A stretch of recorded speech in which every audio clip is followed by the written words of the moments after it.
എല്ലാവർക്കും ലൈവിലേക്ക് സ്വാഗതം. ഇന്ന് നമ്മളുടെ വിഷയം നെഞ്ചുവേദനയാണ്. നെഞ്ചുവേദന ഹാർട്ട് അറ്റാക്ക് ആവുമോ, എങ്ങനെയാണ് തിരിച്ചറിയുക എന്നുള്ളതാണ്. അപ്പം ആദ്യമായിട്ട് ഡോക്ടർ ജോളിയോട് ചോദിക്കാനുള്ളത്, ഈ നെഞ്ചുവേദന എന്ന് പറയുന്നത് പല കാരണങ്ങൾ കൊണ്ട് വരാം എന്നാണല്ലോ. ഹാർട്ടിൻ്റെ പ്രശ്നം കൊണ്ടാവാം, വേറെ പല കാരണങ്ങൾ കൊണ്ട്.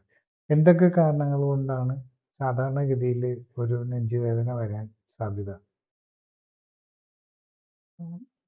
ഹാർട്ടോ അല്ല അതിന് ചുറ്റും ഇരിക്കുന്ന ഏത് അവയവത്തിന് വന്നു കഴിഞ്ഞാലും നമുക്ക് ആ നെഞ്ചിനൊരു വേദന ആയിട്ടായിരിക്കും. ഹാർട്ടിനകത്ത് ഹാർട്ട് മാത്രമല്ലല്ലോ ഉള്ളത്, ലങ്സ് ഉണ്ട്. അതുപോലെ അതിന് ചുറ്റിയുള്ള റിബ് കേജ്, അതായത് നമ്മുടെ വാരിയെല്ലും നട്ടെല്ലും ഒക്കെ കൂടെ കൂടിയാണല്ലോ ആ ഒരു കേജിനകത്താണ് ഒരു ചുറ്റും ഭിത്തി പോലെ അല്ലെങ്കിൽ ഒരു കേജ് പോലെ ഉണ്ടാക്കിയിട്ടുണ്ട്. അതിനകത്താണ് ഹാർട്ട് ഇരിക്കുന്നത്. അതുപോലെ അതിൻ്റെ അടിയിലായിട്ട് ഒരു ഡയഫ്രം ഉണ്ട്. ഡയഫ്രം അതൊരു അടിയിലെ വാളാണ്. ഡയഫ്രം എന്ന് പറഞ്ഞു കഴിഞ്ഞാൽ അതൊരു മസിൽ വാളാണ്. അതിനടിയിലാണ് നമ്മൾ സ്റ്റൊമക്ക്, ആമാശയം അല്ലെങ്കിൽ പിന്നെ പാൻക്രിയാസ്, ലിവറും ഇതൊക്കെ വരുന്നത്. അപ്പോൾ ഇതൊക്കെ ഈവൻ കിഡ്നി, ഇതെല്ലാം ആ താഴത്തെ ഡയഫ്രം എന്നുള്ള ആ മസ്കുലർ വാളിനോട് ചേർന്നാണ് ഇരിക്കുന്നത്. അപ്പം ഇതിനൊക്കെ ഏതിന് അസുഖം വന്നു കഴിഞ്ഞ് കഴിഞ്ഞാലും നമുക്ക് നെഞ്ചിനായിരിക്കും വേദന വരുന്നത്. അപ്പം അതാണ്. അപ്പം എല്ലാ നെഞ്ചുവേദനയും ഹാർട്ട് അറ്റാക്ക് ആവണമെന്നില്ല, അല്ലെങ്കിൽ ഹാർട്ടിൻ്റെ പെയിൻ ആവണമെന്നില്ല. അപ്പം അത് ഏതാണെന്ന് നോക്കി മനസ്സിലാക്കി കണ്ടുപിടിക്കുക എന്നുള്ളതാണ്. അതനുസരിച്ചായിരിക്കും നമ്മൾ അതിൻ്റെ ട്രീറ്റ്മെൻറ്റ് നൽകുക. ഇപ്പം ഈ നെഞ്ചുവേദന വരുമ്പോഴത്തേക്കും നമ്മൾ എല്ലാവരും ചിന്തിക്കുന്നത്, നെഞ്ചുവേദന ആയതുകൊണ്ട് റിസ്ക് എടുക്കണ്ട, ഒരു ആശുപത്രിയിലേക്ക് പോയി ECG എടുക്കുക, അങ്ങനെ ഒരു ഹാർട്ട് സംബന്ധമായിട്ടുള്ള എന്തെങ്കിലും പ്രശ്നമാണോ ഇല്ലയെന്ന് തിരിച്ചറിയാനായിട്ടുള്ള ശ്രമം നടത്തും. അപ്പോൾ അങ്ങനെ വരുമ്പോൾ പലപ്പോഴും അങ്ങനെ ഒരു ECG എടുത്താൽ കൂടുതലായിട്ടും കാണുന്നത് എന്തെങ്കിലും ഹാർട്ട് കംപ്ലൈൻ്റ് ആയിട്ട് വരികയും പിന്നെ ആൻജിയോഗ്രാം എടുക്കണം എന്നുള്ള ഒരു സ്റ്റേജ് വരും. അപ്പം ചിലർക്ക് എങ്കിലും ഉണ്ടാവും ഇങ്ങനെ ഇപ്പോൾ ഈ ആൻജിയോഗ്രാം എടുക്കണോ വേണ്ടയോ എന്നുള്ളൊരു ചിന്ത. അപ്പം അങ്ങനെ ചിന്തിച്ചുകൊണ്ടിരിക്കുന്നവരോട് നമുക്ക് എന്താണ് പറയാനുള്ളത്? ഒരു നെഞ്ചിനൊരു ബുദ്ധിമുട്ട് വന്നു കഴിഞ്ഞ് കഴിഞ്ഞാൽ ഒരു ഹോസ്പിറ്റലിൽ ചെന്ന് കഴിഞ്ഞാൽ ആദ്യമായിട്ട് ചെയ്യുന്നത് ഒരു ECG ആയിരിക്കും. ECG ഓൾഡ് അറ്റാക്കിൻ്റെ ചേഞ്ചസും വരെ. നമുക്ക് നേരത്തെ ഓൾഡ് അറ്റാക്ക്, ഇപ്പോൾ ഡയബറ്റിക് പേഷ്യൻസ്, അവർ പലപ്പോഴും സൈലൻ്റ് അറ്റാക്സ് ആയിരിക്കും. അപ്പോൾ പഴയ അറ്റാക്കിൻ്റെ ചേഞ്ചസും ECG കാണും. പുതിയ അറ്റാക്ക് ആണെങ്കിൽ അതിന് ST സെഗ്മെൻറ്റ് എലിവേഷൻ എന്നാണ് പറയുക. അതൊരു ഇപ്പോൾ ഒരു അറ്റാക്ക് നടക്കുന്നുണ്ടെങ്കിൽ അപ്പോൾ അതുണ്ടാവണമെന്ന് തന്നെ നിർബന്ധമില്ല. അറ്റാക്കാണ് ST സെഗ്മെൻറ്റ് എലിവേറ്റഡ് ഉണ്ട്, നോൺ ST സെഗ്മെൻറ്റ് എലിവേറ്റഡ് ആയിട്ടുള്ള അറ്റാക്കും വരാം. പിന്നെ നെക്സ്റ്റ് സ്റ്റേജ് ആയിട്ട് നമ്മൾ നോക്കുന്നത് ട്രോപ്പോണിൻ എന്ന് പറഞ്ഞൊരു ടെസ്റ്റാണ്. അത് 2-3 മണിക്കൂർ എടുക്കും. ഒരു അറ്റാക്ക് വന്നു കഴിഞ്ഞാൽ 2-3 മണിക്കൂർ എടുക്കും അത് പോസിറ്റീവ് ആകാൻ. പിന്നത്തെ നെക്സ്റ്റ് ലെവലിലേക്ക് പോകുമ്പോൾ പറയുന്നതാണ്. അപ്പോൾ അന്നേരം നെഞ്ചുവേദന മിക്കവാറും അവിടെ ഹോസ്പിറ്റലിൽ ചെല്ലുമ്പോഴേക്കും പലപ്പോഴും പലരുടെ നെഞ്ചുവേദനയൊക്കെ മാറിയിട്ടുണ്ടാവും. അപ്പോൾ ആ നെഞ്ചിൽ ആ ബ്ലഡ് കിട്ടാതെ വരുന്ന കുറച്ച് സമയത്തേക്ക് പെയിൻ എപ്പോഴും അത് കണ്ടിന്യൂ ചെയ്യണമെന്ന് നിർബന്ധമൊന്നുമില്ല. പെയിൻ അങ്ങനെ ചിലപ്പോൾ പോയിട്ടുണ്ടാവും. അപ്പോൾ അങ്ങനെ വരുമ്പോഴാണ് നെക്സ്റ്റ് സ്റ്റേജ് ആയിട്ടായിരിക്കും പലപ്പോഴും പറയുന്നത് ആൻജിയോഗ്രാം ചെയ്യണം എന്നുള്ള കാര്യം. അപ്പം ഒരു കാർഡിയോളജിസ്റ്റിൻ്റെ റെസ്പോൺസിബിലിറ്റിയാണ് അത് പറയുക എന്നുള്ളത്. കാരണം എന്തെങ്കിലും ഉണ്ടെങ്കിൽ, അല്ലെങ്കിൽ കുഴപ്പമില്ലാന്ന് ഒന്നും പറഞ്ഞില്ലെങ്കിൽ തിരിച്ച് വീട്ടിൽ ചെന്ന് കഴിഞ്ഞിട്ട് പിന്നെ എന്തെങ്കിലും പ്രശ്നം വന്നു കഴിഞ്ഞാൽ ഡോക്ടർക്കും ഒരു ഇഷ്യൂ ആവരുതെന്നുള്ളതുകൊണ്ട് എല്ലാവരും നെക്സ്റ്റ് സ്റ്റെപ്പും കൂടെ പറയും. അപ്പം നമുക്ക് ട്രോപ്പോണിൻ പോസിറ്റീവ് ആണ്, ECG ചേഞ്ച് ഉണ്ടെങ്കിൽ പോലും ഇമ്മീഡിയറ്റ്ലി ശരിക്കും പറഞ്ഞു കഴിഞ്ഞാൽ ഒരു ആൻജിയോഗ്രാം ചെയ്യുമ്പം അത് കഴിഞ്ഞിട്ട് ആൻജിയോപ്ലാസ്റ്റി. അപ്പോൾ അതിനകത്ത് നമ്മുടെ റിസ്ക് ലെവൽ കുറച്ചുകൂടെ ഹൈ ആയിരിക്കും. അതേ സമയത്ത് നമുക്ക് എന്തെങ്കിലും ഹാർട്ടിന് പ്രോബ്ലം ഉണ്ടെങ്കിൽ കറക്റ്റായിട്ട് ചെയ്യുക എന്ന് പറഞ്ഞു കഴിഞ്ഞാൽ ശരിക്കും അത് ടൈം കൊടുക്കുക എന്നുള്ളതാണ്. ടൈം കൊടുത്ത് സെറ്റ് ചെയ്യാൻ അലോ ചെയ്യുക. അതാകുമ്പോൾ നമുക്ക് ഇമ്മീഡിയറ്റ്ലി ചെന്നിട്ടുള്ളതാണെങ്കിൽ മിക്കവാറും വരുന്നത് ക്ലോട്ടുകൾ ഒന്ന് ബ്ലോക്ക് ആയിട്ടുണ്ടാകും. അപ്പോൾ ക്ലോട്ട് ലയിപ്പിക്കാനുള്ള ഇഞ്ചക്ഷനുകളുണ്ട്. അതാണ് ശരിക്കും പറഞ്ഞു കഴിഞ്ഞാൽ ഐഡിയലി ഇമ്മീഡിയറ്റ്ലി നമ്മൾ ചെയ്യേണ്ടത്. അപ്പോൾ ക്ലോട്ടൊക്കെ ലയിച്ച് പോയി കഴിഞ്ഞിട്ട് പിന്നെ സമാധാനമായിട്ട് ചെയ്താൽ മതിയാകുന്നതാണ്. അപ്പം ഈ ആൻജിയോഗ്രാം ചെയ്യുമ്പം ബ്ലോക്ക് ഉണ്ടോയെന്ന് അറിയാവുന്നതും പിന്നെ നമ്മൾ അറിയേണ്ടത് എന്താണെന്ന് ചോദിച്ചു കഴിഞ്ഞാൽ അത് കഴിഞ്ഞാൽ ആൻജിയോപ്ലാസ്റ്റിയോ ബൈപ്പാസോ ചെയ്താലേ നമ്മൾ ഈ ആൻജിയോഗ്രാം ചെയ്യുന്നതുകൊണ്ട് ബെനിഫിറ്റ് ഉള്ളൂ. അപ്പോൾ അല്ലാത്ത കാര്യങ്ങളൊക്കെ അല്ലാതെ നമ്മളൊരു CT ആൻജിയോഗ്രാം, MRI ആൻജിയോഗ്രാം ഒക്കെ ഇപ്പം അവൈലബിൾ ആണ്. അതൊക്കെ വെച്ച് തന്നെ ചെയ്യാവുന്നത്. അതൊക്കെ നോൺ ഇൻവേസീവ് ആണ്. ഇത് ഇൻവേസീവ് പ്രൊസീജിയർ ആകുമ്പോൾ അതിനകത്ത് അതിൻ്റെതായ റിസ്ക് ഫാക്ടറും കൂടെ വരും. ഒരു ആൻജിയോഗ്രാം ചെയ്യുമ്പോൾ നമ്മൾ മനസ്സിലാക്കേണ്ടത് എന്താണെന്ന് വെച്ചാൽ ഈവൻ ഒരു കാർഡിയാക് അറസ്റ്റോ അതിൻ്റെ സമയത്ത് ഒരു കാർഡിയാക് അറസ്റ്റോ ഡെത്തോ ഉണ്ടാകാം. അതും കൂടെ അപ്പം നമ്മളുടെ റിസ്ക് വെറുതെ ഇപ്പം നമ്മൾ ഒരു ICUയിൽ കിടന്ന് നമ്മൾ സ്റ്റേബിൾ ആകാനുള്ള ഒരു ഇത് മാത്രം ചെയ്യുന്നതിനേക്കാളും മെച്ച റിസ്ക്കിയാണ് നമ്മളൊരു ആൻജിയോഗ്രാം ചെയ്ത് ഇമ്മീഡിയറ്റ്ലി ആൻജിയോപ്ലാസ്റ്റിയിലേക്ക് പോകുന്നത്. പക്ഷെ പലപ്പോഴും പല പ്രോട്ടോക്കോളുകളാണല്ലോ ബേസിക്കലി. ഇപ്പം മോഡേൺ മെഡിസിനിൽ എല്ലാത്തിലും ഓരോ ഹോസ്പിറ്റലിനും അല്ലെങ്കിൽ ഓരോ അസോസിയേഷൻസും ഒക്കെ വെക്കുന്ന പ്രോട്ടോക്കോളുകൾ അനുസരിച്ചാണ് പോകുന്നത്. ഇപ്പോൾ പ്രോട്ടോക്കോൾ ഇത്ര സമയത്തിനുള്ളിലാണ് അപ്പോൾ ആൻജിയോഗ്രാം ചെയ്യുക, അങ്ങനത്തെയാണ്. അത് വെച്ചിട്ടാണ് ഡോക്ടേഴ്സ് എപ്പോഴും പറയുന്നത്. അപ്പം നമുക്ക് രോഗിക്ക് സംബന്ധിച്ചിടത്തോളം ഏറ്റവും നല്ലത് ബേസിക്കലി അതിന് ഒന്ന് സെറ്റായി ECGയിലും എല്ലാം നോർമലായി, ട്രോപ്പോണിനൊക്കെ നോർമലായി, ട്രോപ്പോണിൻ ലെവൽ കൂടുതലുള്ളവരാണ് നോർമൽ ആകുന്നോടം വരെ വെയിറ്റ് ചെയ്യുക എന്നുള്ളതാണ്. അത് കഴിഞ്ഞിട്ട് ആൻജിയോഗ്രാം വേണോ, ആൻജിയോപ്ലാസ്റ്റി വേണോ, ബൈപ്പാസ് ചെയ്യണോ എന്നൊക്കെ ചിന്തിക്കുക എന്നുള്ളത്. ഇപ്പം ലേറ്റസ്റ്റ് സ്റ്റഡീസ് കാണിക്കുന്നത് ആൻജിയോഗ്രാം ചെയ്താൽ മരുന്ന് മാത്രം കഴിച്ചാലും ആൻജിയോഗ്രാം ചെയ്താലും ആൻജിയോപ്ലാസ്റ്റി ചെയ്താലും അയാൾക്ക് ഫ്യൂച്ചറിൽ ആ രോഗിക്ക് ഫ്യൂച്ചറിൽ ഒരു ഹാർട്ട് അറ്റാക്ക് വന്ന് മരിക്കാനുള്ള ചാൻസ് എല്ലാത്തിനും ഒരുപോലെയാണെന്നുള്ളതാണ്. പിന്നെ വേറൊരു ഓപ്ഷനും കൂടെ ഉണ്ട്. ഈ ഹാർട്ട് അറ്റാക്ക് അല്ലെങ്കിൽ ഹാർട്ടിന് വരുന്ന ബ്ലോക്കിന്റെ കാരണം ജീവിതശൈലി രോഗമാണ്. അപ്പം നമ്മൾ ജീവിതശൈലി രോഗം ഇപ്പം ഈ ഹാർട്ടിന് പ്രോബ്ലം വരുന്നവരൊന്നെങ്കിൽ അവർ ഡയബറ്റിക് ആയിരിക്കും, അല്ലെങ്കിൽ അവർക്ക് കൊളസ്ട്രോൾ ഉണ്ടാകും, അല്ലെങ്കിൽ അവർക്ക് ഹൈപ്പർ ടെൻഷൻ ഉണ്ടാകും. ഈ 3 കാര്യം അല്ലെ ഓവർ വെയിറ്റ് ഉണ്ടാകും. ഈ കാര്യങ്ങളില്ലാത്ത ഒരാൾക്കും സാധാരണ നിലയിൽ ഹാർട്ട് അറ്റാക്ക് ഒന്നും വരികയില്ല. അല്ലെങ്കിൽ പിന്നെ എന്തെങ്കിലും വൈറൽ ഇൻഫെക്ഷനൊക്കെ വന്നിട്ട് അതിൻ്റെ ഭാഗമായിട്ട്. പക്ഷെ അങ്ങനെ വരണമെങ്കിൽ പോലും ഈ പ്രോബ്ലംസ് ഉണ്ടാകും. ഇതിലേതെങ്കിലുമൊക്കെ ഉള്ളവരായിരിക്കും. ഇതെല്ലാം ജീവിതശൈലി രോഗമാണ്. അതിൽ നിന്ന് കൂടി വന്ന് അതാണ് നമ്മുടെ രക്തക്കുഴലുകളെ ബ്ലോക്കാക്കി ഹാർട്ടിന് ഡാമേജിലേക്ക് കൊണ്ടുവന്നത്. അപ്പം നമ്മൾ ശരിക്കും ചെയ്യേണ്ടത് എന്താണെന്ന് ചോദിച്ചു കഴിഞ്ഞാൽ നമ്മളൊരു ആൻജിയോഗ്രാമോ ആൻജിയോപ്ലാസ്റ്റി ബൈപ്പാസോ ഒന്നുമല്ല.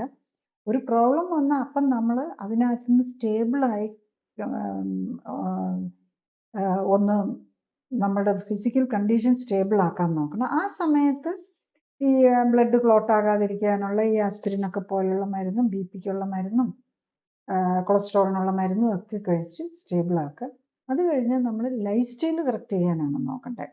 അപ്പം ലൈഫ് സ്റ്റൈൽ കറക്റ്റ് ചെയ്യുക എന്ന് പറയുമ്പം പലർക്കും അത് എന്താ ചെയ്യേണ്ടതെന്ന് അറിയില്ലായിരിക്കും. BP കൂടുതലുള്ളവർക്ക് ഡാഷ് ഡയറ്റ് വേണമല്ലോ. എന്താണ് ഡാഷ് ഡയറ്റ്?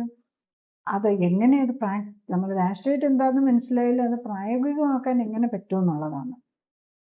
അവിടെയാണ് നമ്മൾ ഈ ക്ലിനിക്കലി സപ്പോർട്ടഡ് ലൈഫ് സ്റ്റൈൽ കറക്ഷൻ്റെ ഒക്കെ ഇമ്പോർട്ടൻസ് വരുന്നത്. ഞാൻ basically clinically supported lifestyle കറക്ഷനാണ് ചെയ്യുന്നത്. അപ്പോൾ അതിനകത്ത് ലെവൽ ഓഫ് ഏത് ടൈപ്പ് ഓഫ് കാർഡിയാക് പ്രോബ്ലം ആണെങ്കിൽ, അതായത് ആൻജിയോഗ്രാം പറഞ്ഞവരെയും ബൈപ്പാസ് പറഞ്ഞവരെയും ഒക്കെ കാണാറുണ്ട്.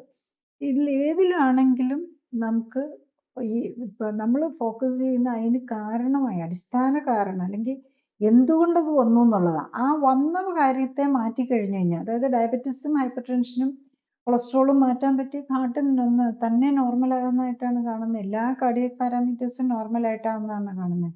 അപ്പം നമ്മളിതെല്ലാം ഈ മോഡേൺ മെഡിസിൻ ഒരു മെഡിക്കൽ ഫീൽഡിൽ നമ്മൾ ചെയ്യുമ്പോൾ എല്ലാം എവിഡൻസ് ബേസ്ഡ് ആയിരിക്കണം. അതുകൊണ്ട് തന്നെ എല്ലാ കാർഡിയാക് മാർക്കേഴ്സും നോക്കി അത് കറക്റ്റ് ആവുന്നുണ്ടോ എന്നും കൂടെ നോക്കി.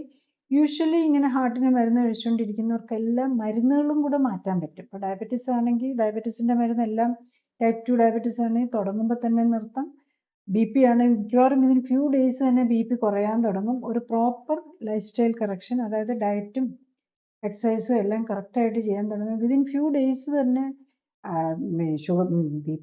ഡയബറ്റീസിൻ്റെ മരുന്ന് നിർത്തിയാലും ഡയബറ്റീസ് വിതിൻ മണിക്കൂറുകൾ കൊണ്ട് തന്നെ അത് കുറയുന്നത് കാണാം. BP-യുടെ ഫ്യൂ ഡേയ്സ് കൊണ്ട് തന്നെ കുറഞ്ഞു വരുന്നതാണ്. കൊളസ്ട്രോൾ ആണെങ്കിൽ വിതിൻ വീക്സ് തന്നെ കുറഞ്ഞു വരുന്നതാണ്. അപ്പം മിക്കവാറും ഇതിന് എല്ലാ ഒരു മരുന്നും ഇല്ലാതെ ഈ പാരാമീറ്റേഴ്സ് എല്ലാം തന്നെ നോർമലാകും. അപ്പോൾ പിന്നെ നമുക്ക് ഹാർട്ടിൻ്റെ ഒരു പ്രോബ്ലത്തിലേക്ക് പോകാനുള്ള ചാൻസ് കുറയുകയാണ്. അപ്പോൾ ഏറ്റവും ഐഡിയൽ ട്രീറ്റ്മെൻറ്റ് എന്ന് പറഞ്ഞാൽ ഈ പ്രശ്നത്തിന് കാരണങ്ങളെ എല്ലാം മാറ്റുക എന്നുള്ളതാണ്. അപ്പോൾ അതാണ് എല്ലാവരും മനസ്സിലാക്കേണ്ടത്. ആൻജിയോഗ്രാമോ ആൻജിയോപ്ലാസ്റ്റിയോ ബൈപ്പാസോ കൊണ്ട് നമ്മളുടെ ഒരു ഫ്യൂച്ചർ അറ്റാക്കിൻ്റെ പോസിബിലിറ്റി കുറയുന്നില്ല. അതാണ് നമ്മൾ മനസ്സിലാക്കേണ്ടത്. പക്ഷെ ലൈഫ് സ്റ്റൈൽ കറക്റ്റ് ചെയ്താൽ ഡെഫിനറ്റ്ലി അതിനകത്തുനിന്ന് നമുക്ക് മാറാം, അതിൻ്റെ പോസിബിലിറ്റി കുറയും.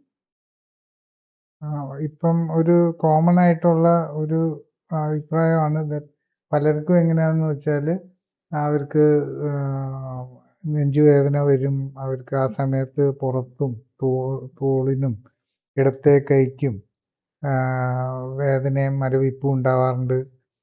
ഇതിങ്ങനെ 2-3 ദിവസമൊക്കെ നിൽക്കും, അത് കഴിഞ്ഞാൽ പിന്നെ അത് മാറും, പിന്നെ വീണ്ടും കുറച്ച് ദിവസം കഴിയുമ്പോൾ വരും.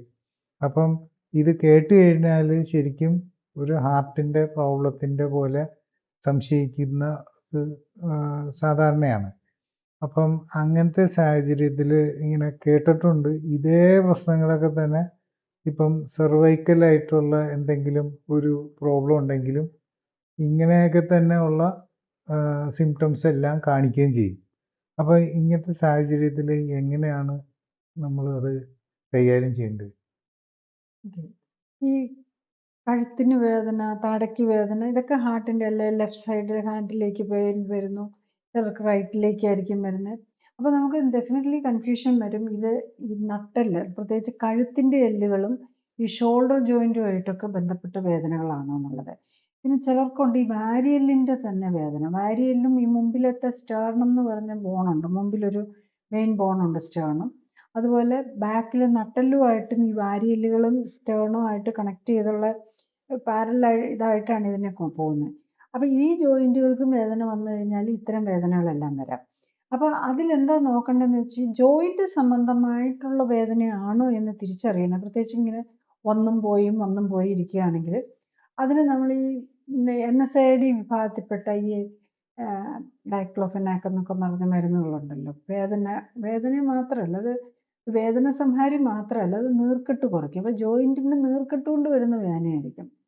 അപ്പോൾ അത്തരം വേദന കുറയുന്നുണ്ടോ എന്നുള്ളത് നോക്കാം. പിന്നെ ഇത് കൂടാതെ നമ്മൾ ജോയിൻറ്റിൻ്റെ അത് ടെസ്റ്റുകൾ ചെയ്ത് കഴിഞ്ഞാൽ നമുക്കറിയാൻ പറ്റും ഒരു പരിധി വരെ. ഹാർട്ടിൻ്റെ ആണോ എന്ന് അറിയാനായിട്ട് നമുക്ക് ട്രൊപ്പോണിൻ, കാർഡിയാക് മാർക്കേഴ്സ് ഉണ്ട്, ട്രൊപ്പോണിൻ, HSCRP, പ്ലാക്ക് ടെസ്റ്റ്, ഇങ്ങനെ കുറച്ച് ടെസ്റ്റുകളുണ്ട്. പിന്നെ നമുക്ക് രക്തക്കുഴലിൻ്റെ ഏജിങ് അറിയാൻ വേണ്ടിയിട്ടും ഹാർട്ടിൻ്റെ കണ്ടീഷൻ അറിയാൻ വേണ്ടിയിട്ടൊക്കെയുള്ള അൾട്രാസൗണ്ട് സ്കാനുകളുണ്ട്. ഇതൊക്കെ ചെയ്യാം. പിന്നെ ഒരു മെഡിക്കൽ ഒരു ഡ്രഗ് അല്ലെങ്കിൽ ഒരു മരുന്ന് കൊടുത്തിട്ടുള്ള ഒരു ട്രയലും കൂടെ ചെയ്യാൻ പറ്റും. അതാണ് ജോയിൻറ്റിൻ്റെ പെയിൻ ആണോ എന്നറിയാൻ നമ്മൾ ഈ NSAID വിഭാഗത്തിൽപ്പെട്ട പെയിൻ കില്ലേഴ്സ് കൊടുക്കാം. പിന്നെ വയറിൻ്റെ കൊണ്ടും ചിലർക്ക് വരാം. പലരുടെയും വയറിലെ അസ്വസ്ഥത കൊണ്ടായി അസിഡിറ്റി കൊണ്ട് വരുന്ന പെയിൻ ആവാം. അപ്പോൾ നമുക്ക് ആൻറ്റാസിഡ് പോലെയും അല്ലെങ്കിൽ അസിഡിറ്റി കുറയ്ക്കുന്ന മരുന്നുകൾ എടുത്ത് നോക്കാം. പിന്നെ ഹാർട്ടിൻ്റെ ആണോ എന്ന് അറിയാനായിട്ട് ഇപ്പം നമുക്ക് എപ്പോഴും റിസ്ക് എടുക്കാൻ പറ്റില്ലല്ലോ. അപ്പോൾ ഹാർട്ടിൻ്റെ ആണോ എന്ന് അറിയാനായിട്ട് ഹാർട്ടിന് നമുക്ക് നാക്കിനടിയിൽ ഇടുന്ന ടാബ്ലറ്റ് എടുക്കാം. അപ്പം ഈ ടെസ്റ്റുകൾ വഴിയും അതുപോലെ തന്നെ നമ്മൾ മരുന്നുകൾ വഴി ഒരു ട്രയൽ മെഡിക്കേഷൻ വഴി നമുക്കിതൊക്കെ തിരിച്ചറിയാൻ പറ്റുന്നതേ ഉള്ളൂ. അപ്പം ഹാർട്ടിൻ്റെ അനുസരിച്ച് ഇപ്പോൾ ട്രൊപ്പോണിനോ അതൊക്കെ കൂടുതലുണ്ടെങ്കിൽ അതെല്ലാം കുറച്ച് കൊണ്ടുവരണം. നമ്മളുടെ പുറമേ നമ്മളുടെ ബോഡി പറയുന്നതാണ് നമ്മുടെ വേദനകളൊക്കെ. അപ്പം അതിൻ്റെ എന്താണെന്ന് കണ്ടുപിടിക്കാനാണ് നമ്മൾ ടെസ്റ്റുകളുടെ ആവശ്യം വരുന്നത്. പിന്നെ അത് നമ്മുടെ വേദന കുറഞ്ഞാൽ മാത്രം പോരാ. പലപ്പോഴും പല പേഷ്യൻസും എന്താണെന്ന് വെച്ചാൽ വേദന കുറയുമ്പം ബാക്കി ലൈഫ് സ്റ്റൈൽ കറക്ഷനൊക്കെ ഉഴപ്പാൻ തുടങ്ങും. നമ്മളെ സപ്പോർട്ട് ചെയ്തുകൊണ്ട് ചെയ്യുമ്പോഴും കാണുന്നതാണ്. വലിയ ബൈപ്പാസ് ഒക്കെ പറഞ്ഞിരുന്ന പേഷ്യൻ്റാണ്, അവർക്ക് അസ്വസ്ഥതയും മാറി അവർ കഴിയുമ്പോൾ 1 മാസം ആകുമ്പോഴേക്കും പിന്നെ 30 ഡേയ്സിൻ്റെ റിവ്യൂവിന് പോലും പ്രോപ്പറായിട്ട് വരാതെ വരും. അപ്പോൾ എന്താ, എനിക്ക് വേദനയില്ല, എൻ്റെ ഇപ്പം ഡോക്ടറിൻ്റെ എല്ലാം മാറി എനിക്ക് എന്നാ.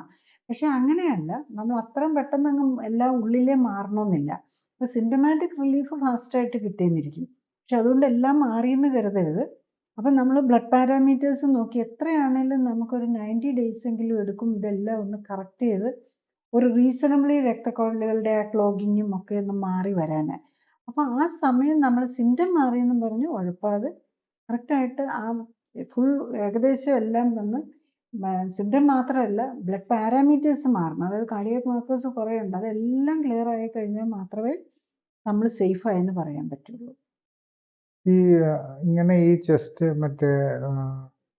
ചെസ്റ്റ് പെയിൻ, നെഞ്ചുവേദനയുടെ ഒപ്പം തന്നെ പലർക്കും ഈ ശ്വാസത്തിൻ്റെ കാര്യത്തിലും തടസ്സം പോലെയും ശ്വാസം കിട്ടാത്ത പോലെയൊക്കെ അനുഭവിക്കാറുണ്ട്.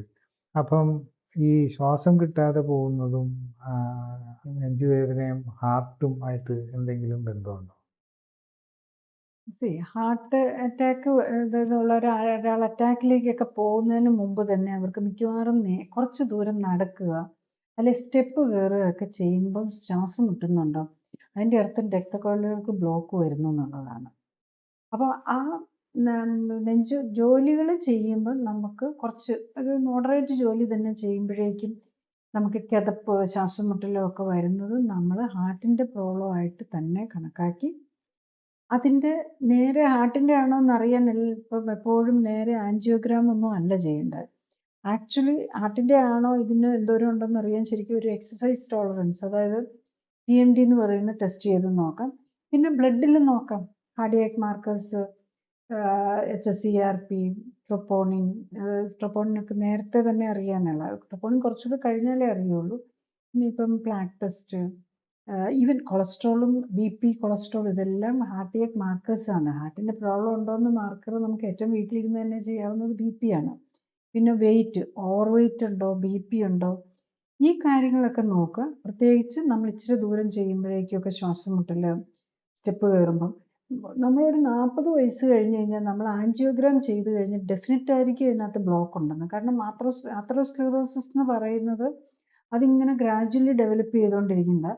ഇപ്പോൾ കുറച്ചൊക്കെ പ്രത്യേകിച്ച് ഓവർ വെയിറ്റും ഈ പ്രശ്നങ്ങളും ഡയബറ്റീസോ ഹൈപ്പർ ടെൻഷനും കൊളസ്ട്രോളും ഒക്കെ ഉള്ളവർക്ക് ആൻജിയോഗ്രാം ചെയ്ത് കഴിഞ്ഞാൽ ഡെഫിനറ്റ്ലി അതിനകത്തുണ്ടാവും. അപ്പം നമ്മൾ ആൻജിയോഗ്രാം ചെയ്ത് നോക്കുന്ന ഹാർട്ടിൻ്റെ രക്തക്കുഴലുകളെ മാത്രമാണ്. മറ്റുള്ള രക്തക്കുഴലുകളുണ്ട്, അതിലുമൊക്കെ ഉണ്ടാവും. അങ്ങനെയുള്ള ഈവൻ ഓരോ ഹോർമോൺസ് ഉണ്ടാക്കുന്ന ഗ്രന്ഥികൾക്കും കിഡ്നിക്കും ലിവറിലെ രക്തക്കുഴലുകൾക്കും ഒക്കെ ഉണ്ടാവും. അതിൻ്റെ ഭാഗമാണ് ഈ കിഡ്നിയെയും ലിവറിനെയും ഒക്കെ ബാധിക്കുന്നത്. അപ്പോൾ നമ്മൾ ഹാർട്ടിന് മാത്രമല്ല രക്തക്കുഴലുകളുള്ള ഹോൾ ബോഡിക്കുണ്ട്. ഇതിലേക്കെല്ലാം രക്തയോട്ടത്തിന് തടസ്സം വരുന്നു എന്നുള്ളത് ഓർക്കണം. അപ്പം അതിൻ്റെ ഭാഗമാണ് നമ്മൾ ഈ സ്റ്റെപ്പ് കയറുകയും ഒക്കെ ചെയ്യുമ്പോൾ ഒക്കെ കിതപ്പ് വരുന്നത്. അപ്പം നമ്മൾ ആ സ്റ്റേജിൽ തന്നെ നമ്മൾ ഈ കിതപ്പ് വരാൻ തുടങ്ങുമ്പോൾ തന്നെ നമ്മൾ ശ്രദ്ധിക്കുകയാണെങ്കിൽ നമുക്കൊരു ഹാർട്ട് അറ്റാക്കും ഹൃദയസ്തംഭനവും അങ്ങനെ അൺടൈംലി ഡെത്തൊക്കെ ഒഴിവാക്കാവുന്നതേ ഉള്ളൂ. പക്ഷെ നമ്മൾ അത്ര എൻഡ് സ്റ്റേജ് വരെ എനിക്ക് പലപ്പോഴും എല്ലാവരും എന്ത് ചെയ്തു കുറച്ചൊക്കെ ഇതുണ്ടെങ്കിലും കാര്യമാക്കിയല്ല, ഒരു എന്താ എനിക്കൊന്നും വരില്ല എന്നുള്ള ഒരു ധൈര്യത്തിൽ നടക്കും. അങ്ങനെ വരുമ്പോഴാണ് പലപ്പോഴും നമ്മൾ പ്രോബ്ലത്തിലേക്ക് പോകുന്നത്.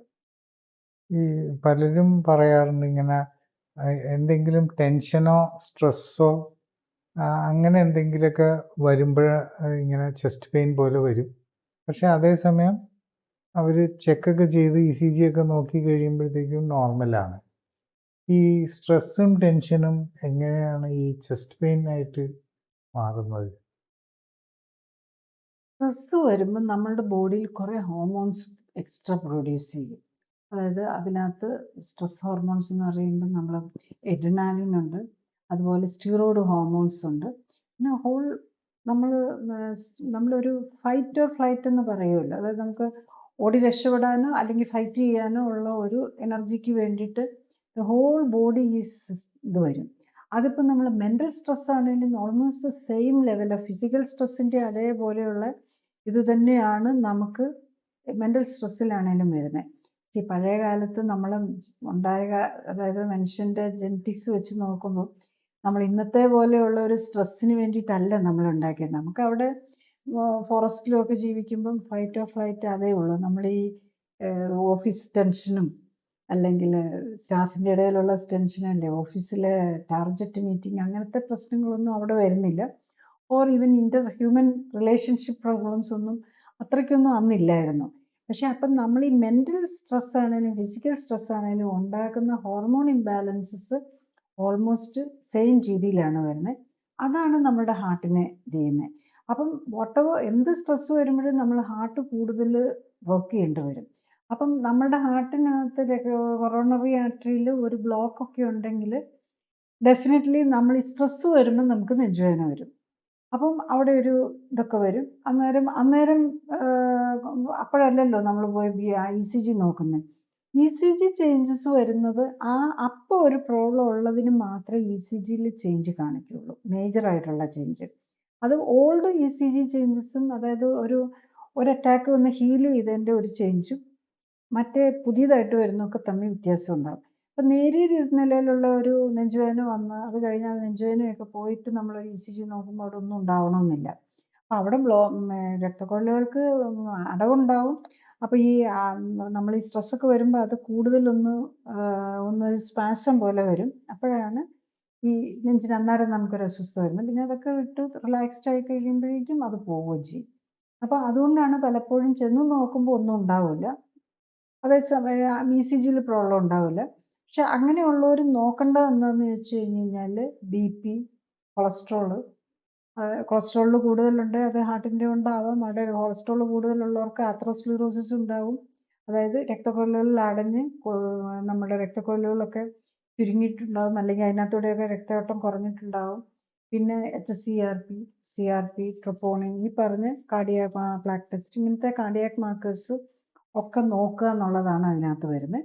എന്നിട്ട് ഈ പാരാമീറ്റേഴ്സിൽ ഏതെങ്കിലും കറക്റ്റ് അല്ല എന്നുണ്ടെങ്കിൽ നമ്മൾ ഡെഫിനറ്റ്ലി ഏതിലേലും പ്രോബ്ലം വന്നിട്ടുണ്ട്, എല്ലാത്തിനും പ്രോബ്ലം വരാനൊന്നും നോക്കിയിരിക്കേണ്ട കാര്യമില്ല.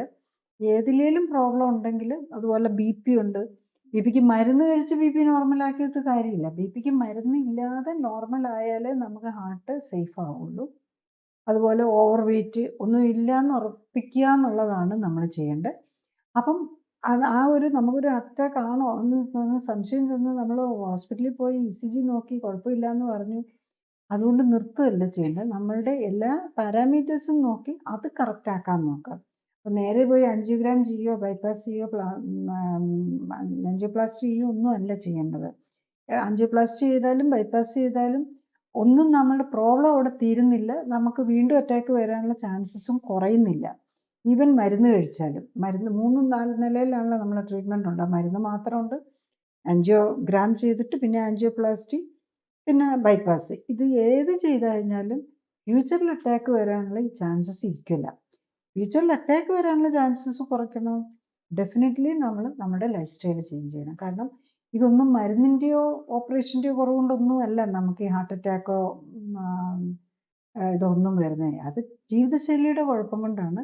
അപ്പം ജീവിതശൈലി കറക്റ്റ് ചെയ്ത് നമ്മൾ സിംറ്റം ഫ്രീ ആകുക, അതുപോലെ നമ്മുടെ പാരാമീറ്റേഴ്സ് എല്ലാം കറക്റ്റ് ആക്കുക. ഇന്നിപ്പം നമുക്ക് ഒത്തിരി ഡയഗ്നോസ്റ്റിക്സ് അവൈലബിലിറ്റി ഉണ്ടല്ലോ, അത് യൂസ് ചെയ്ത് നമ്മളുടെ ഇൻസൈഡിലെ കാര്യങ്ങൾ എന്താണെന്ന് അറിഞ്ഞ് അത് കറക്റ്റ് ചെയ്യുക എന്നുള്ളതാണ് നമ്മൾ ശ്രമിക്കേണ്ടത്. ഈ പലപ്പോഴും ഈ നെഞ്ചുവേദനയായിട്ട് ആശുപത്രിയിൽ പോയി അല്ലെങ്കിൽ ആൻജിയോഗ്രാം ചെയ്തു. അപ്പോൾ ഈ ആൻജിയോഗ്രാം ചെയ്ത് കഴിഞ്ഞാൽ ചില കേസിൽ പറയും ഇത്രയും ശതമാനം ബ്ലോക്കാണ്, 70% ബ്ലോക്കാണ്, അല്ലെങ്കിൽ 90% ബ്ലോക്കാണ്, ഇത്രയും ബ്ലോക്കുകളുണ്ട്. അങ്ങനെ പറയുമ്പോൾ ശരിക്കും പറഞ്ഞാൽ ഒരു പേഷ്യൻ്റ് എന്നുള്ള നിലയ്ക്ക് എന്താണ് ആ പേഷ്യൻ്റ് മനസ്സിലാക്കേണ്ടത്? ഇപ്പോൾ ഈ 90% ബ്ലോക്ക്, 70% ബ്ലോക്ക്, 8 ബ്ലോക്ക്, 4 ബ്ലോക്ക് എന്നൊക്കെ പറയുമ്പോൾ എന്താണ് അത് ശരിക്കും മനസ്സിലാക്കേണ്ടത് പേഷ്യൻ്റ്? ആദ്യം നമ്മൾ ആൻജിയോഗ്രാം വരുമ്പോൾ നമ്മൾ എന്താ ചെയ്യുന്നതെന്ന് മനസ്സിലാക്കണം. നമ്മൾ ഒരു ആൻജിയോഗ്രാം എന്ന് ചെയ്യുമ്പോൾ സ്റ്റാൻഡേർഡ് ആയിട്ട് ചെയ്യുന്നത് എന്താണെന്ന് ചോദിച്ചു കഴിഞ്ഞാൽ, നമ്മളുടെ രക്തക്കുഴലിൽ കൂടെ, അതായത് നമ്മുടെ റേഡിയൽ ആർട്ടറി ആയിരിക്കും യൂഷ്വലി യൂസ് ചെയ്യുക, അതിലൂടെ ഒരു കത്തീറ്റർ ഇട്ട് നമ്മളുടെ ഹാർട്ടിനകത്തേക്ക് ചെന്ന് ഹാർട്ടിൻ്റെ അയോട്ട, അതായത് ഹാർട്ടിൻ്റെ അവിടെ നിന്ന് ഏറ്റവും മെയിൻ രക്തക്കുഴൽ തുടങ്ങുന്നത്, മെയിൻ രക്തക്കുഴലിൻ്റെ പേരാണ് അയോട്ട. അതിൻ്റെ ബേസിലാണ് നമ്മുടെ ഹാർട്ടിലേക്ക് കൊടുക്കുന്ന രക്തക്കുഴലുകൾ, കൊറോണറി ആർട്ടറീസ് 2 ഉണ്ട്, ലൈറ്റ് ആൻഡ് ലെഫ്റ്റും ഉണ്ട്. അതിലേക്ക് ആ കത്തീറ്റർ ചെന്നിട്ട് അവിടെ ഒരു ഡൈ ഇഞ്ചെക്റ്റ് ചെയ്യുകയാണ് ചെയ്യുന്നത്. അപ്പോൾ ആ ഡൈ ഇഞ്ചെക്റ്റ് ചെയ്തിട്ട് അതിൻ്റെ പടം എടുക്കുകയാണ്. അതാണ് നമ്മൾ ഈ പടമൊക്കെ കാണിക്കുന്നത്. അതിനകത്ത് 2 ബ്ലോക്ക് ഉണ്ട്, 3 ബ്ലോക്ക് ഉണ്ട് എന്നൊക്കെ നമ്മൾ പറയുന്നത്. അപ്പോൾ അതിനകത്ത് മേജർ ബ്ലോക്കുകളുടെ കാര്യങ്ങളായിരിക്കും നമ്മൾ ഈ പറയുന്നത്. അവിടെ കുറച്ച് മൊത്തത്തിൽ എല്ലായിടത്തും ഉണ്ടാവും കുറച്ച്, ചില ഭാഗം 90%, 100% കംപ്ലീറ്റ് ബ്ലോക്ക് ആയതും ഒക്കെ ഉണ്ടാവാം. അപ്പോൾ അതിനെയൊക്കെ അപ്പോൾ ഒരു ആൻജിയോപ്ലാസ്റ്റിയാണ് ചെയ്യുന്നതെങ്കിൽ അതിൽ നമ്മൾ ഒരു തരം നമ്മൾ ഈ സ്പ്രിങ് പോലെ നമ്മൾ കാണാറില്ലേ, ഈ പഴയ മോഡലിൽ ക്ലിക്ക് ചെയ്യുന്ന വോൾ പെന്നിനകത്തൊരു സ്പ്രിങ് ഉണ്ടാവില്ല എന്ന് പറഞ്ഞതുപോലെ ഓരോ ടൈപ്പ് ഓഫ് മെറ്റൽ സ്പ്രിങ് ആണ് ഇതിലിടുന്നത്. അപ്പം അത്രയും സിമ്പിളായിട്ടുള്ള അല്ല, കുറേ കൂടെ സോഫിസ്റ്റിക്കേറ്റഡ് ലെവലിലുള്ള ഒരു ടൈപ്പ് ഓഫ് മെറ്റൽ സ്പ്രിങ് പോലെയുള്ളതാണ് സ്റ്റെൻറ്റ് എന്ന് പറയുന്നത്. അത് ഇതിനകത്തൂടെ തന്നെ സ്റ്റെൻറ്റും ഉള്ളിലേക്ക് കയറ്റാൻ ഇതിൻ്റെ കൂടെ തന്നെ കയറ്റി അവിടെ കൊണ്ടുപോയി അത് ആ ബ്ലോക്ക് കൂടുതലുള്ള ഭാഗത്ത് അത് ഇടുക ചെയ്യുന്നത്. അതുപോലെ ഇപ്പം 4 ഭാഗത്തുണ്ടെങ്കിൽ 4 അതൊക്കെ നമ്മൾ ഓർക്കണം, ഹാർട്ട് എന്ന് പറഞ്ഞു കഴിഞ്ഞാൽ ഇതിനുള്ളൊരു ഇതാണല്ലോ. അപ്പോൾ ഈ ചെയ്യുന്നതും വളരെ ഡിഫിക്കൽട്ട് ആൻഡ് ഭയങ്കര കോംപ്ലിക്കേഷൻസ് വരാവുന്ന കാര്യങ്ങളാണ്. കാരണം അതൊക്കെ വളരെ നേരിയതാണ്. ഈ രക്തക്കൊഴലുകൾ, ഹാർട്ടിലെ രക്തക്കൊഴലുകളെല്ലാം ഹാർട്ടിന് പുറത്തൂടെയാണ് പോകുന്നത്.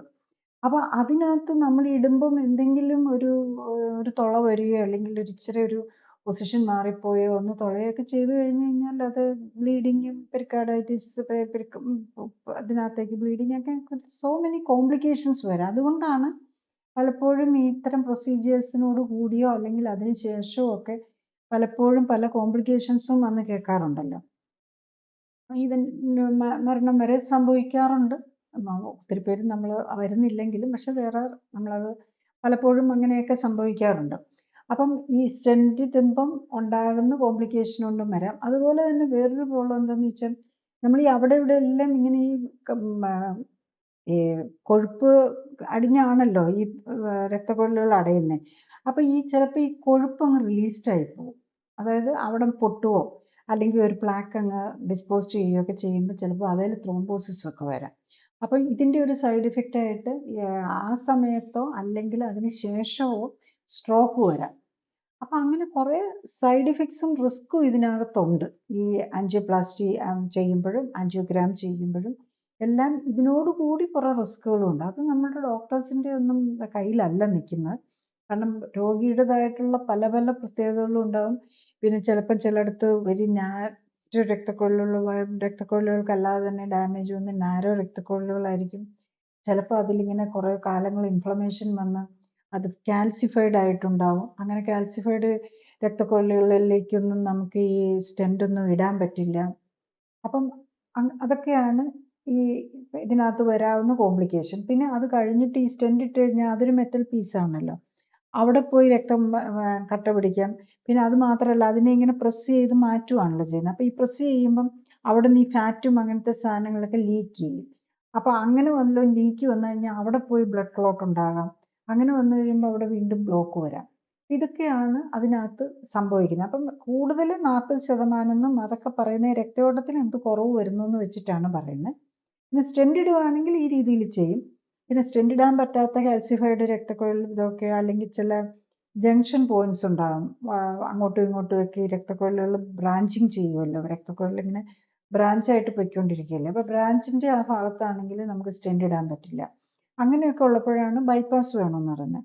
ബൈപ്പാസ് ചെയ്യണമെന്ന് പറയുമ്പോഴും നമ്മൾ എന്താ ചെയ്യുന്നത്, നമ്മൾ വേറൊരിടത്തു നിന്ന് രക്തക്കൊഴലെടുത്ത് അവിടെ കൊണ്ടുപോയി അതിനപ്പുറത്തുള്ളതിന് അത് നമ്മളുടെ എയോട്ട മെയിൻ രക്തക്കൊഴലിൽ നിന്ന് ഇതിലേക്ക് ഇതിൻ്റെ ഈ ബ്ലോക്കിൻ്റെ ഇപ്പുറത്തേക്ക് കൊടുക്കുകയാണ് ചെയ്യുന്നത്, ഒരു കണക്ഷൻ പോലെ.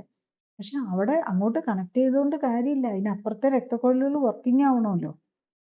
പലപ്പോഴും അതറിയാൻ പറ്റില്ല. അതിനപ്പുറത്തേക്കുള്ള രക്തക്കൊഴലുകൾക്ക് ബ്ലോക്ക് ഉണ്ടോ, അത് തീരെ ബ്ലോക്കായിട്ടിരിക്കുകയാണോ, അത് അടഞ്ഞു പോയെന്നൊന്നും അതിന് മുമ്പ് അറിയാൻ പറ്റില്ല. കാരണം ആ ബ്ലോക്ക് വെച്ച് കഴിഞ്ഞ് കഴിഞ്ഞാൽ പിന്നെ ഡൈ അപ്പുറത്തേക്ക് പോവില്ല, അപ്പോൾ തിരിച്ചറിയാൻ പറ്റില്ല. പിന്നെ നമുക്കൊരു എംപറിക്കലായിട്ട് അപ്പുറത്തോട്ട് കൊണ്ട് കൊടുക്കാവുന്നേ ഉള്ളൂ. അതുകൊണ്ട് ഇപ്പം നമ്മൾ കംപ്ലീറ്റ് ക്ലിയർ ആവണമെന്ന് നിർബന്ധമൊന്നുമില്ല. പലപ്പോഴും നമ്മൾ ഈ bypass ഒക്കെ ചെയ്ത് കഴിയുമ്പോൾ ഭയങ്കര വേദനയാകും. മിക്കവാറും bypass ഒക്കെ ചെയ്യേണ്ടി വരുന്നവരൊക്കെ ഓവർ വെയ്റ്റും ഡയബറ്റീസും ഹൈപ്പർ ടെൻഷനും എല്ലാം ഉണ്ടാവും. ഈ bypass ഒക്കെ ചെയ്ത് കഴിയുമ്പോഴേക്കും നമുക്ക് വേദനയും ഭക്ഷണം കഴിക്കാൻ മേലെന്നായി മിക്കവാറും ഒരു 10 കിലോ കുറഞ്ഞിട്ടുണ്ടാവും. നമുക്ക് ഈ അസ്വസ്ഥതകൾ കുറയുന്നത്, നമ്മളുടെ രോഗത്തിന് ആശ്വാസം കിട്ടുന്നത് ശരിക്കും പറഞ്ഞു കഴിഞ്ഞാൽ ആ 5 8 10 കിലോ കുറഞ്ഞതിൻ്റെ ആ ബെനിഫിറ്റാണ് ശരിക്കും വരുന്നത്. അപ്പം അതാണ് നമ്മൾ മനസ്സിലാക്കേണ്ടത്. ബേസിക്കലി നമ്മൾ ഈ ബൈപ്പാസ് ചെയ്തുകൊണ്ടോ സ്റ്റെന്റ് ഇട്ടുകൊണ്ടോ ഒന്നും അല്ല നമുക്ക് എന്തെങ്കിലും സിംറ്റമാറ്റിക് റിലീഫ് കിട്ടുന്നുണ്ടെങ്കിൽ അതിൻ്റെ മെയിൻ റീസൺ അതിനോടനുബന്ധിച്ച് നടക്കുന്ന ലൈഫ് സ്റ്റൈൽ കറക്ഷൻ കൊണ്ടും അതിനോടനുബന്ധിച്ച് നമ്മുടെ ബോഡിയിൽ എക്സസ് കൊഴുപ്പുള്ളത്, ഈ ഓപ്പറേഷൻ്റെ വേദനയും പെയിനും അല്ലെങ്കിൽ അത് കഴിഞ്ഞിട്ട് പേടിച്ചിട്ടുള്ള ലൈഫ് സ്റ്റൈൽ കറക്ഷനും കൊണ്ടാണ്. ആ കാര്യങ്ങളൊക്കെ അല്ലാതെ തന്നെ ചെയ്യുകയാണെങ്കിൽ ഇതൊക്കെ നമുക്ക് ഒഴിവാക്കാവുന്നേ ഉള്ളൂ. ഈ മരുന്നും ഈ ഓപ്പറേഷനും ഈ സ്റ്റെന്റിലും എല്ലാം നമുക്ക് ഒഴിവാക്കാം, പ്രൊവൈഡ് അതൊന്നും ഇല്ലാതെ തന്നെ നമുക്ക് കറക്റ്റ് ചെയ്യണമെന്നുള്ള ഒരു ചിന്ത വരണം എന്നുള്ളതാണ്. ഇപ്പം പലപ്പോഴും ഈ ചെറുപ്പക്കാർക്ക് പോലും 30 വയസ്സ് 35 വയസ്സുള്ളവർക്ക് ഈ ഡയബറ്റിസ് വന്നു കഴിഞ്ഞാൽ ചിലപ്പോൾ അവർ കേൾക്കുന്നത് എന്താണെന്ന് വെച്ചാൽ ഡോക്ടേഴ്സ് പറയും സൂക്ഷിക്കണം, ഹാർട്ടിൻ്റെ പ്രോബ്ലം, ഹാർട്ട് അറ്റാക്കോ അങ്ങനത്തെ കാര്യങ്ങളൊക്കെ വരാൻ സാധ്യതയുണ്ട്, അപ്പം കൂടുതൽ ശ്രദ്ധിക്കണമെന്ന് പറയും. ഡയബറ്റീസ് ഉണ്ടെങ്കിൽ, അല്ലെങ്കിൽ ചിലപ്പം ഡയബറ്റീസിൻ്റെ കൂടെ തന്നെ BP ഉണ്ടാവാം. അപ്പം ഇങ്ങനത്തെ സാഹചര്യത്തിൽ ശരിക്കും പറഞ്ഞാൽ അവരെന്താണ് ചെയ്യേണ്ടത്? പിന്നെ അതിൻ്റെ കൂടെ തന്നെ ചില മരുന്നുകളും പറയാറുണ്ടല്ലോ, പ്രിസ്ക്രൈബ് ചെയ്യാറുണ്ടല്ലോ. അപ്പം ഇങ്ങനത്തെയൊക്കെ സാഹചര്യത്തിൽ ശരിക്കും ആ ചെറുപ്പമാണെങ്കിൽ എങ്ങനെയാണ് ഇത് കാണേണ്ടത്? ചെറുപ്പക്കാർക്കാണെങ്കിൽ ഇപ്പം നമുക്ക് കാണാം 30, 31, 35 ഈ പ്രായത്തിൽ പോലും അറ്റാക്ക് വരികയും മരിച്ചു പോവുകയും ചെയ്യുന്ന കാര്യങ്ങൾ വരുന്നുണ്ട് ഇപ്പം. അപ്പം ഡയബറ്റിസും ഹൈപ്പർ ടെൻഷനും കൊളസ്ട്രോളും ഒബേസിറ്റി ഈ 4 കാര്യങ്ങളാണ് ഹാർട്ട് അറ്റാക്കിലേക്ക് കൊണ്ടുപോകാനുള്ള സാധ്യത ഉണ്ടാക്കുന്നത്. അപ്പം ഡയബറ്റീസ് ഉണ്ടെങ്കിൽ ഡെഫിനറ്റ്ലി നമ്മൾ മനസ്സിലാക്കണം. പക്ഷെ ആരും ഒന്നും കെയർ എടുക്കാത്തത് കൊണ്ടാണ് പലപ്പോഴും ഈ അറ്റാക്കിലേക്കൊക്കെ വരുന്നത്. ചിലർ അറിഞ്ഞിട്ടുണ്ടാവില്ല, അറിഞ്ഞാലും ഇതൊന്നും കുഴപ്പമില്ല. എനിക്ക് പലരും പറയാറുണ്ട് ഡയബറ്റീസ് ഷുഗറൊക്കെ ഉണ്ട്, പക്ഷേ 250, 230 ഭക്ഷണം കഴിച്ചു കഴിയുമ്പോൾ 300, 400ലേക്കൊക്കെ പോകാറുണ്ട് ഡോക്ടറെ. പക്ഷെ എനിക്ക് ബുദ്ധിമുട്ടൊന്നുമില്ല, അതുകൊണ്ട് ഞാൻ അത്ര ഇതെടുക്കുന്നില്ല. പിന്നെ മരുന്നുണ്ട്, അത് ചില ദിവസം ഞാൻ കഴിക്കും, ചില ദിവസം കഴിക്കുകയില്ല. അതുപോലെ BP ആണെങ്കിലും ഉള്ളതും ആരും തന്നെ പ്രാക്ടിക്കലി 3 നേരം 4 നേരം ഒന്നും കൃത്യമായിട്ട് മരുന്ന് കഴിക്കലൊന്നും ആർക്കും നടക്കുകയില്ല. അവനോട് തന്നെ ചിന്തിച്ചാൽ മതി. ഇപ്പം ഒരു ദിവസം ഭക്ഷണം കഴിക്കുക, ഒരു ദിവസം വേറെ എന്തെങ്കിലും പ്രോബ്ലത്തിലേക്ക് പോയി, അങ്ങനെ വരുമ്പോൾ അല്ലെങ്കിൽ രാവിലെ എന്തെങ്കിലും തിരക്കുണ്ടായിരുന്നു മരുന്ന് കഴിക്കാൻ മറന്നു പോകും. അപ്പം അതൊരു സ്ഥിരം ഇതാണ് വരുന്നത്. അപ്പം അങ്ങനെ വരുമ്പോൾ ഓരോ ദിവസവും നമ്മളുടെ രക്തക്കുഴലുകൾ എല്ലാത്തിൻ്റെ ഇമ്പാക്റ്റ് നേരെ കിട്ടുന്നത് നമ്മുടെ രക്തക്കുഴലുകൾക്കാണ്. ഷുഗർ കൂടുമ്പോൾ അത് നേരെ രക്തത്തിൽ കൂടെ ആണല്ലോ നമ്മൾ ടെസ്റ്റ് ചെയ്യുന്നത്, തന്നെ നമ്മൾ രക്തക്കുഴലിൽ നിന്ന് ബ്ലഡ് എടുത്തിട്ടാണല്ലോ. അപ്പോൾ ഈ ബ്ലഡിനെയും രക്തക്കുഴലുകളെയാണ് ഇത് ഏറ്റവും കൂടുതൽ ഡാമേജ് ചെയ്യുന്നത്. ഈവൻ നമ്മൾ HbA1c നോക്കുന്നത് അത് ബ്ലഡിന് എത്ര ഡാമേജ് ഷുഗർ കൊണ്ട് വന്നു എന്നുള്ളതാണ്. ഇതുപോലെ തന്നെ രക്തക്കുഴലുകൾക്കാണ് ഈ BP കൂടുന്നത് കൊണ്ടുള്ളതും. അതുപോലെ കൊളസ്ട്രോൾ എന്ന് പറയുന്നത് രക്തക്കുഴലുകളിൽ അടിയുന്നതുകൊണ്ട് കൊളസ്ട്രോളും കൊഴുപ്പും, കൊളസ്ട്രോൾ അല്ല ശരിക്കും പറഞ്ഞത് കൊഴുപ്പാണ് അടിയുന്നത്. അതിനകത്ത് കുറച്ച് കൊളസ്ട്രോൾ ക്രിസ്റ്റൽസ് കൂടി വരുന്നേ ഉള്ളൂ. നമ്മൾ ഈ കൊഴുപ്പ് രക്തക്കുഴലുകളിൽ അടിയുകയാണ് ചെയ്യുന്നത്, അതിനാണ് ആത്രോസ്ക്ലെറോസിസ്, അതാണ് ബ്ലോക്കായിട്ട് വരുന്നത്. അപ്പം നമ്മൾ ഇത് മനസ്സിലാക്കി നമ്മൾ അത് ഏർലിയസ്റ്റ് നമ്മൾ ഡയബറ്റീസിന് കുറേ മരുന്ന് കഴിച്ച് ഡയബറ്റീസ് കൺട്രോൾ ചെയ്തുകൊണ്ട് ഹാർട്ട് അറ്റാക്ക് പ്രിവെൻറ്റ് ചെയ്യാൻ നമുക്ക് പറ്റില്ല. ബേസിക്കലി നമുക്കറിയാമല്ലോ, എല്ലാത്തിനും മരുന്ന് കൃത്യമായിട്ട് കഴിക്കുന്നുണ്ടാവും. ഡയബറ്റീസിനും കഴിക്കുന്നുണ്ടാവും, കൊളസ്ട്രോളിനും കഴിക്കുന്നുണ്ടാവും, BP-ക്കും കഴിക്കുന്നുണ്ടാവും, പക്ഷേ ഹാർട്ട് അറ്റാക്ക് വരികയും ചെയ്യും. പക്ഷെ മരുന്ന് കഴിച്ച് കൺട്രോൾ ചെയ്യുകയല്ല ചെയ്യേണ്ടത്. ശരിക്കും നമ്മൾ ലൈഫ് സ്റ്റൈൽ കറക്റ്റ് ചെയ്ത് മരുന്നില്ലാതെ പ്രഷറും കൊളസ്ട്രോളും ഷുഗറും ഒക്കെ കറക്റ്റ് ചെയ്താൽ മാത്രമേ ഒരു ഹാർട്ട് അറ്റാക്ക് പ്രിവെൻറ്റ് ചെയ്യാൻ പറ്റുള്ളൂ. ആ ഒരു അവയർനെസ് ഉണ്ടാകും. അത് നമ്മൾ ഇതെല്ലാം ലൈഫ് സ്റ്റൈൽ ഡിസീസാണ്. ഈ ടൈപ്പ് 2 ഡയബറ്റീസ്, ടൈപ്പ് 1 പറയാൻ പറ്റില്ല, പക്ഷെ ടൈപ്പ് 2 ഡയബറ്റീസും BP-യും കൊളസ്ട്രോളും ഒബേസിറ്റിയും ഒക്കെ നമുക്ക് 100% മാറ്റാൻ പറ്റുന്നതേ ഉള്ളൂ. അത് ഡയബറ്റീസിൻ്റെ ആണ്, ടൈപ്പ് 2 ഡയബറ്റീസിൻ്റെ ആണ്. നമ്മൾ ഈ ക്ലിനിക്കൽ സപ്പോർട്ടോട് കൂടിയാണ്, എനിക്ക് എക്സ്പീരിയൻസിൽ നിന്നാണ് ഞാൻ പറയുന്നത്. ഇതുവരെ നമ്മൾ പേഷ്യൻ്റ് വില്ലിംഗ് ആയിട്ട് ചെയ്യുന്ന ഒരാൾക്കും മാറ്റാൻ പറ്റാതെ വന്നിട്ടില്ല. 100% റിവേഴ്സിബിൾ ആണ് ടൈപ്പ് 2 ഡയബറ്റീസും, അതുപോലെ BP, അതുപോലെ കൊളസ്ട്രോളിൻ്റെ കാര്യങ്ങൾ. കൊളസ്ട്രോളിൻ്റെ കാര്യത്തിൽ ചിലപ്പോൾ ഇപ്പം ശരിക്കും പറഞ്ഞു കഴിഞ്ഞാൽ കൊളസ്ട്രോൾ നമ്മളൊരു മെറ്റബോളിക് പ്രോബ്ലത്തിലെ ബ്ലോക്ക് കൊണ്ട് വരുന്നതാണ്. കൊളസ്ട്രോളിൻ്റെ കാര്യത്തിൽ നമുക്ക് അത്രയും പറയാൻ പറ്റില്ല. കൊളസ്ട്രോൾ അല്ല, അതിനകത്ത് ശരിക്കും ട്രൈഗ്ലിസറൈഡും ആണ്. HDL കറക്റ്റ് ആകുക, ട്രൈഗ്ലിസറൈഡ് കുറയുക എന്നുള്ളതാണ് വേണ്ടത്. അതാണിപ്പം. പണ്ടൊക്കെ നമ്മൾ കൊളസ്ട്രോളിൽ ലോ ഡെൻസിറ്റി കൊളസ്ട്രോളും ആയിരുന്നു. അതായത് നമ്മൾ 2 തരം, നല്ല കൊളസ്ട്രോളും മോശം കൊളസ്ട്രോളും പറയുമല്ലോ. അതിൽ മോശം കൊളസ്ട്രോൾ എന്ന് പറയുന്നതിനും ടോട്ടൽ കൊളസ്ട്രോളിനുമായിരുന്നു ഇമ്പോർട്ടൻസ് കൊടുക്കുന്നത്. ഇപ്പം നമ്മൾ ജനറലി നമ്മൾ കൊളസ്ട്രോളിനേക്കാളും കൂടുതൽ HDL-നും ട്രൈഗ്ലിസറൈഡിനും. HDL റീസണബിളി നോർമലായിട്ട് നിൽക്കണം, ട്രൈഗ്ലിസറൈഡ് കുറയണം. അത്രയും വന്നു കഴിഞ്ഞാൽ തന്നെ ഹാർട്ട് അറ്റാക്കിൻ്റെ റിസ്ക് കുറയും. ഈ പിന്നെയും നമ്മൾ BP-യുടെ കാര്യത്തിലൊക്കെ എന്തെങ്കിലും ഒരു ബുദ്ധിമുട്ട് വരാറുള്ളത് ഈ റീനൽ ഫെയിലിയർ പോയ പേഷ്യൻസിന് മാത്രമേ ഉള്ളൂ. സാധാരണ കിഡ്നി ഫങ്ഷൻ നോർമൽ ആയിരിക്കുന്ന ഒരാൾക്ക് സാധാരണ നിലയിലുള്ളവർക്ക് BP കൺട്രോളിന് റിവേഴ്സ്, അതായത് സാധാരണ കാണുന്ന ഹൈപ്പർ ടെൻഷൻ, കൊളസ്ട്രോളിന്, ഈ BP-ക്ക് മരുന്ന് കഴിച്ചുകൊണ്ടിരിക്കുന്നവരുടെ ഒക്കെ നമുക്ക് വിതിൻ എ മന്ത് എല്ലാ മരുന്നുകളും മാറ്റാനും പറ്റും. അങ്ങനെ മാറ്റാൻ പറ്റുമ്പോൾ നമ്മളുടെ അതിൻ്റെ ഒപ്പം തന്നെ എല്ലാ കാർഡിയക് പാരാമീറ്റേഴ്സും, കാർഡിയക് മാർക്കേഴ്സ് എല്ലാം കറക്റ്റ് ചെയ്തു.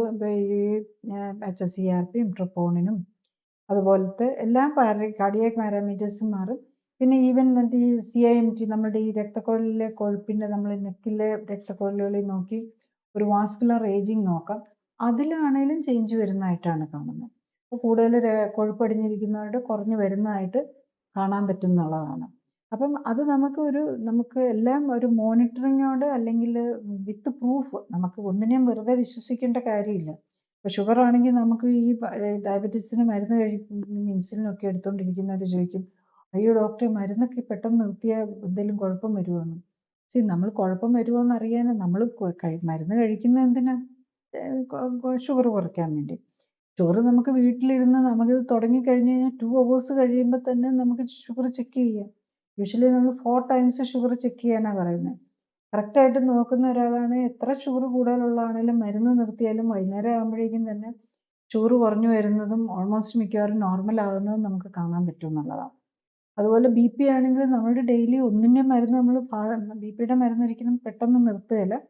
ഒരു 4 മിനിറ്റ് ഗുളിക ഉണ്ടെങ്കിൽ ആദ്യത്തെ ഒരെണ്ണം അര ഗുളിക നിർത്തും, അത് അരയാക്കും, പിന്നെ അത് നിർത്തും. അങ്ങനെ ഓരോന്നായിട്ടായിരിക്കും നിർത്തുന്നത്. അപ്പോൾ അത് കറക്റ്റായിട്ട് മോണിറ്റർ ചെയ്യുകയാണെങ്കിൽ വെരി ഫാസ്റ്റായിട്ട് തന്നെ കുറച്ചുകൊണ്ട് വരാനും നിർത്താനും പറ്റും. ഇനി പറഞ്ഞാൽ ആകെ BP-യുടെ തന്നെ ഒരിച്ചിരി ഒരു ഡിഫിക്കൽട്ടി വരാറുള്ളത് റീനൽ ഫെയിലിയറിലുള്ളവരാണ്. റീനൽ ഫെയിലിയർ 5 ഒക്കെ എത്തിയവരുടെ BP കുറച്ചുകൊണ്ട് വരാൻ, അത് കാരണം കിഡ്നിയും പ്രഷർ മാനേജ്മെൻറ്റും തമ്മിലുള്ള ബന്ധം കാരണം. പക്ഷെ ഈവൻ അവരുടേത് പോലും മച്ച് ബെറ്ററായിട്ട്, മരുന്നിലുള്ളതിനേക്കാളും മച്ച് ബെറ്ററായിട്ട് മരുന്നില്ലാതെ കൺട്രോൾ കിട്ടിക്കാൻ പറ്റും എന്നുള്ളതാണ്. ഇപ്പം പലരുടെയും പ്രശ്നം എന്താണെന്ന് വെച്ചാൽ, ഇപ്പം ഈ ചെസ്റ്റ് പെയിൻ ഒക്കെ ഇടയ്ക്ക് വരുന്നവർക്ക് ഈ പറഞ്ഞ പോലെ BP-യും കൊളസ്ട്രോളും എല്ലാം തന്നെ ഉണ്ടാവും. ഇതിൽ ചിലർക്ക് ഓൾറെഡി ഒരു ആൻജിയോഗ്രാം ചെയ്ത് അല്ലെങ്കിൽ ആൻജിയോപ്ലാസ്റ്റി ചെയ്ത് അത് സ്റ്റെൻറ്റ് ഇട്ടിട്ടുണ്ടാവാം. പക്ഷേ പിന്നെയും കുറച്ച് നാൾ കഴിയുമ്പോൾ വീണ്ടും ഇതേ സിംറ്റംസ് കാണുന്നു. കൈകതപ്പും നെഞ്ചുവേദനയും ഭയങ്കര ക്ഷീണവും കാര്യങ്ങളും. അപ്പം നോക്കുമ്പോൾ വീണ്ടും ഈ സ്റ്റെൻറ്റിൻ്റെ കാര്യങ്ങളിലേക്ക് തന്നെ നീങ്ങുകയാണ് ചെയ്യുന്നത്. അത് എങ്ങനെയാണ് അത് ഒഴിവാക്കാൻ പറ്റുക? നമ്മൾ ഈ രക്തക്കുഴലുകളിൽ കൊഴുപ്പടിഞ്ഞ് പ്ലാക്ക് എന്ന് പറയും. അത് വരുന്നതിനാണ്, അതാണ് നമ്മൾ ഇത്ര 40% 50% ബ്ലോക്ക് എന്നൊക്കെ പറയുന്നത്. അപ്പം നമ്മൾ ആദ്യം മിക്കവാറും 1-2 സ്റ്റെൻ്റ് ആയിരിക്കും ഇട്ടിരിക്കുന്നത്. അപ്പോൾ ആ സ്റ്റെൻ്റ് ഇട്ട് കഴിഞ്ഞ് കഴിഞ്ഞാലും ബാക്കിയുള്ള ഭാഗങ്ങളിൽ ബ്ലോക്ക് വരാം. ഈവൻ സ്റ്റെൻ്റ് ഇട്ടോടത്ത് അതിൻ്റെ ബ്ലോക്ക് വരാം, സ്റ്റെൻ്റ് ഇട്ടോടത്ത് തന്നെ വീണ്ടും ബ്ലോക്ക് വരാം. ഈവൻ രക്തക്കുഴലുകൾ ചുരുങ്ങാം. ബ്ലോക്ക് അവിടെ കൊഴുപ്പടിയുന്നതിനേക്കാളും കൂടുതൽ, കൊഴുപ്പടിഞ്ഞ് വരുന്നതിന് ചുരുക്കത്തിനേക്കാളും കൂടുതൽ, ഇതൊരു ഫോറിൻ ബോഡിയാണല്ലോ. അപ്പോൾ അവിടെ ഒരു ഇൻഫ്ലമേറ്ററി റിയാക്ഷൻ വരും. അപ്പോൾ അതുകൊണ്ട് രക്തക്കുഴലുകൾ ചുരുങ്ങി അതിൻ്റെ മുൻപോ അതിൻ്റെ ശേഷമോ ഉള്ള ഭാഗങ്ങൾക്ക് ചുരുക്കം വരാം. പിന്നെ ബാക്കിയുള്ള നമുക്ക് ഹാർട്ടിൻ്റെ രക്തക്കുഴലിലും കുറേ രക്തക്കുഴലുകളുണ്ട്. അതിൽ 1-2 സ്റ്റെൻ്റ് എന്ന് പറയുമ്പം 1 or 2 centimeters നീളമുള്ള ഒരു ഭാഗത്തിന് മാത്രമേ അത് ആപ്ലിക്കബിൾ ആകുന്നുള്ളൂ. ഈ ഇട്ടോടത്ത് തന്നെ വീണ്ടും വരാം, വേറെ പുതിയതും മറ്റുള്ള ഭാഗങ്ങളിലും കയറി വരാം. അപ്പോൾ സ്റ്റെൻ്റ് ഇടുന്നതുകൊണ്ട്, അതുകൊണ്ടാണ് സ്റ്റെൻ്റ് ഒരു പെർമനൻറ്റ് സൊല്യൂഷൻ അല്ല. അത് കഴിഞ്ഞാൽ വീണ്ടും വരും. നമ്മൾ എന്തെങ്കിലും ലൈഫ് സ്റ്റൈൽ കറക്ഷൻ ചെയ്തിട്ടുണ്ടെങ്കിൽ മാത്രമേ പിന്നെ വേറെ ഭാഗത്ത് വരാതിരിക്കുകയുള്ളൂ.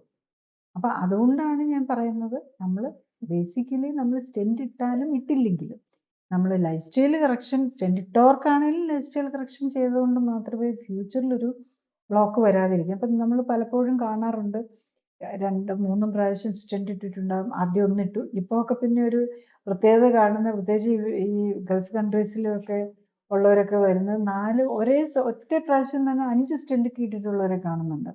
പണ്ടൊക്കെയാണ് ഇവിടെ ഒരു സ്റ്റെൻ്റ് അല്ല 2 സ്റ്റെൻ്റേ ഇടുകയുള്ളൂ. പക്ഷെ ഇവിടെ ആ ടെൻഡൻസി കൂടി വരികയാണ്. 3, 4 സ്റ്റെൻറ്റ്. ചില ഹോസ്പിറ്റലിൻ്റെയൊക്കെ ഇതിനകത്ത് കാണാറുണ്ട് 7 സ്റ്റെൻറ്റ് വരെ ഇട്ടു എന്നൊക്കെ പറഞ്ഞു. നമ്മുടെ ഹാർട്ടിനകത്തേക്ക് സ്റ്റെൻറ്റ് ഇടുന്നതിനും ഒക്കെ ഒരു പരിധിയുണ്ട്. ഈ മേജർ രക്തക്കൊഴലുകൾക്ക് മാത്രമേ സ്റ്റെൻറ്റ് ഇടാൻ പറ്റുള്ളൂ. 5, 6, 7 ഒക്കെയാണ് മാക്സിമം ഇടാൻ പറ്റുക. ബാക്കിയുള്ളിടത്തൊക്കെ ബ്ലോക്ക് വന്നു കഴിഞ്ഞാൽ പിന്നെ വേറെ ഒന്നും ചെയ്യാനില്ല. പിന്നെ ബൈപ്പാസാണ് പിന്നെ ഉള്ളത്. ബൈപ്പാസും ഇതെല്ലാം കഴിഞ്ഞവരെയും കാണാറുണ്ട്. 2-3 പ്രാവശ്യമായിട്ട് സ്റ്റെൻറ്റ് ഇട്ടു, ബൈപ്പാസും ചെയ്തു, ഇനി ഒന്നും ചെയ്യാൻ പറ്റില്ല എന്ന് പറഞ്ഞിട്ട് ഒന്ന് ലൈഫ് സ്റ്റൈൽ കറക്ഷൻ ചെയ്യുന്നവരും നല്ല സ്മൂത്തായിട്ട് ഇതിൻ്റെ മന്ത് അവരുടെ മിക്കവാറും പേരുടെയും സിംറ്റം ഫ്രീ ഇതിൻ്റെ മന്ത് തന്നെ കിട്ടും എന്നുള്ളതാണ് നമ്മൾ കാണുന്നത്. പിന്നെ ഈ രണ്ടാമത് പിന്നെയും സ്റ്റെൻറ്റ് ഇടണം, ബൈപ്പാസ് ചെയ്യണമെന്ന് പറഞ്ഞവരും കാണാറുണ്ട്. ഒന്ന് ബൈപ്പാസ് ചെയ്തിട്ട് പിന്നെ സ്റ്റെൻറ്റ് ഇടുന്നു. അങ്ങനെ മൾട്ടിപ്പിൾ രീതിയിൽ ഇപ്പം നമ്മൾ കാണാറുണ്ടെന്നുള്ളതാണ്. ചില ഒത്തിരി പ്രായമൊക്കെ ഉള്ളവർ ചിലർ മാത്രം പിന്നെയും ട്രോപ്പോണിൻ ഇങ്ങനെ കൂടി നിൽക്കുന്നത് വരും. അപ്പോൾ അങ്ങനെയുള്ളവർ, അതായത് നമ്മൾ +2 എടുത്തൊക്കെ ചെയ്തിട്ടും ട്രോപ്പോണിൻ ലൈറ്റായിട്ട് പിന്നെയും ഇടയ്ക്കിടയ്ക്ക് വരുവാണെങ്കിൽ അത് മനസ്സിലാക്കണം ഹാർട്ട് എത്ര വീക്കാണെന്ന്. നമ്മളുടെ ഹാർട്ടിൻ്റെ ഒരു റിപ്പയർ പോസിബിലിറ്റി ഉണ്ട്. അപ്പോൾ അത് നമ്മളുടെ ഏജും എത്ര സ്റ്റെൻറ്റ് ഇട്ടിട്ടുണ്ട്, എത്ര പ്രാവശ്യം ബൈപ്പാസ് ഇട്ടിട്ടുണ്ടെന്നുള്ളതിൻ്റെയൊക്കെ കണക്കാണ്. പക്ഷെ ജനറലി കാണുന്നത് ഈ പേഷ്യൻസ് എല്ലാം തന്നെ ഡയബറ്റീസും ഹൈപ്പർ ടെൻഷനും കൊളസ്ട്രോളും ഇതെല്ലാം ഉള്ളവരായിരിക്കും. അപ്പോൾ ഇവരുടെ ഇതിൻ്റെ മന്ത് ഡയബറ്റീസും ഹൈപ്പർ ടെൻഷനും കൊളസ്ട്രോളും മാറുന്നത്, അതിലാണ് നമ്മൾ ബേസിക്കലി ഫോക്കസ് ചെയ്യുന്നത്. അത് പോയി കഴിയുമ്പോഴേക്കും ബാക്കിയുള്ളതെല്ലാം അതിൻ്റെ പുറകെ പൊയ്ക്കുള്ളൂ എന്നുള്ളതാണ്. ഇവർ വന്നിട്ടാണല്ലോ ഈ ഡയബറ്റീസും ഹൈപ്പർ ടെൻഷനും കൊളസ്ട്രോളും ഒബേസിറ്റി എല്ലാം വന്നതിൻ്റെ പേരിലാണല്ലോ ഈ അസുഖം വന്നത്.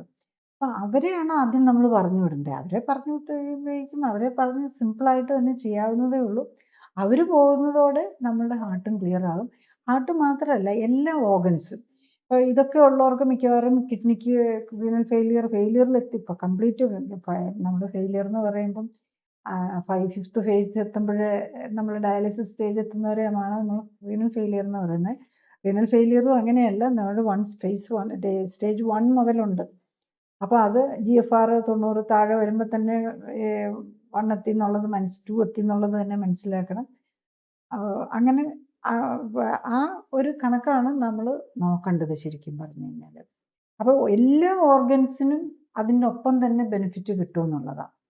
അപ്പം ഹാർട്ടിൻ്റെതിന് വേണ്ടിയിട്ട് ട്രീറ്റ് ചെയ്യണമെങ്കിലും കിഡ്നിക്ക് വേണ്ടിയിട്ട് ട്രീറ്റ് ചെയ്യണമെങ്കിലും ഇതിനെല്ലാം കാരണമായിട്ടുള്ള പ്രഷറും ഷുഗറും കൊളസ്ട്രോളും ഒബേസിറ്റിയും ഒക്കെ നമ്മൾ ട്രീറ്റ് ചെയ്യുക എന്നുള്ളതാണ്. അപ്പം ഇതൊക്കെ തന്നെ മാറും എന്നുള്ളതാണ്.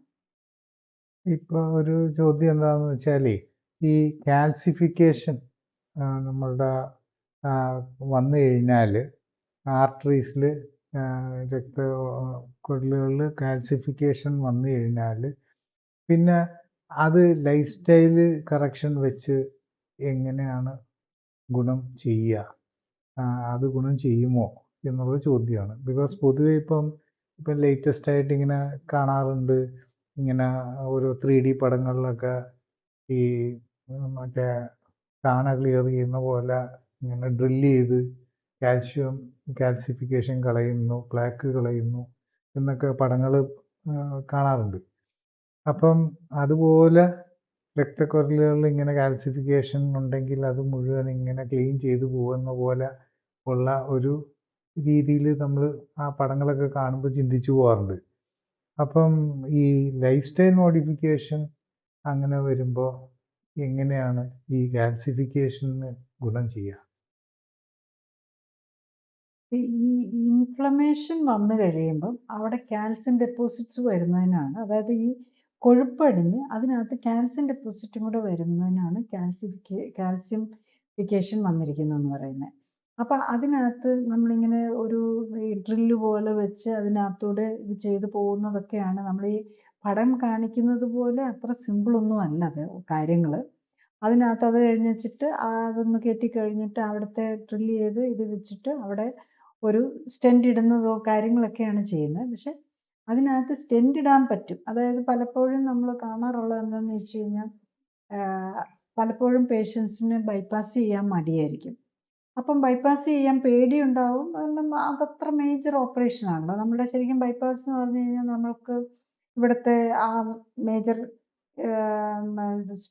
ഒരു മേജർ ബോൺ ഉണ്ട്, സ്റ്റേണം എന്ന് പറയുന്നത്.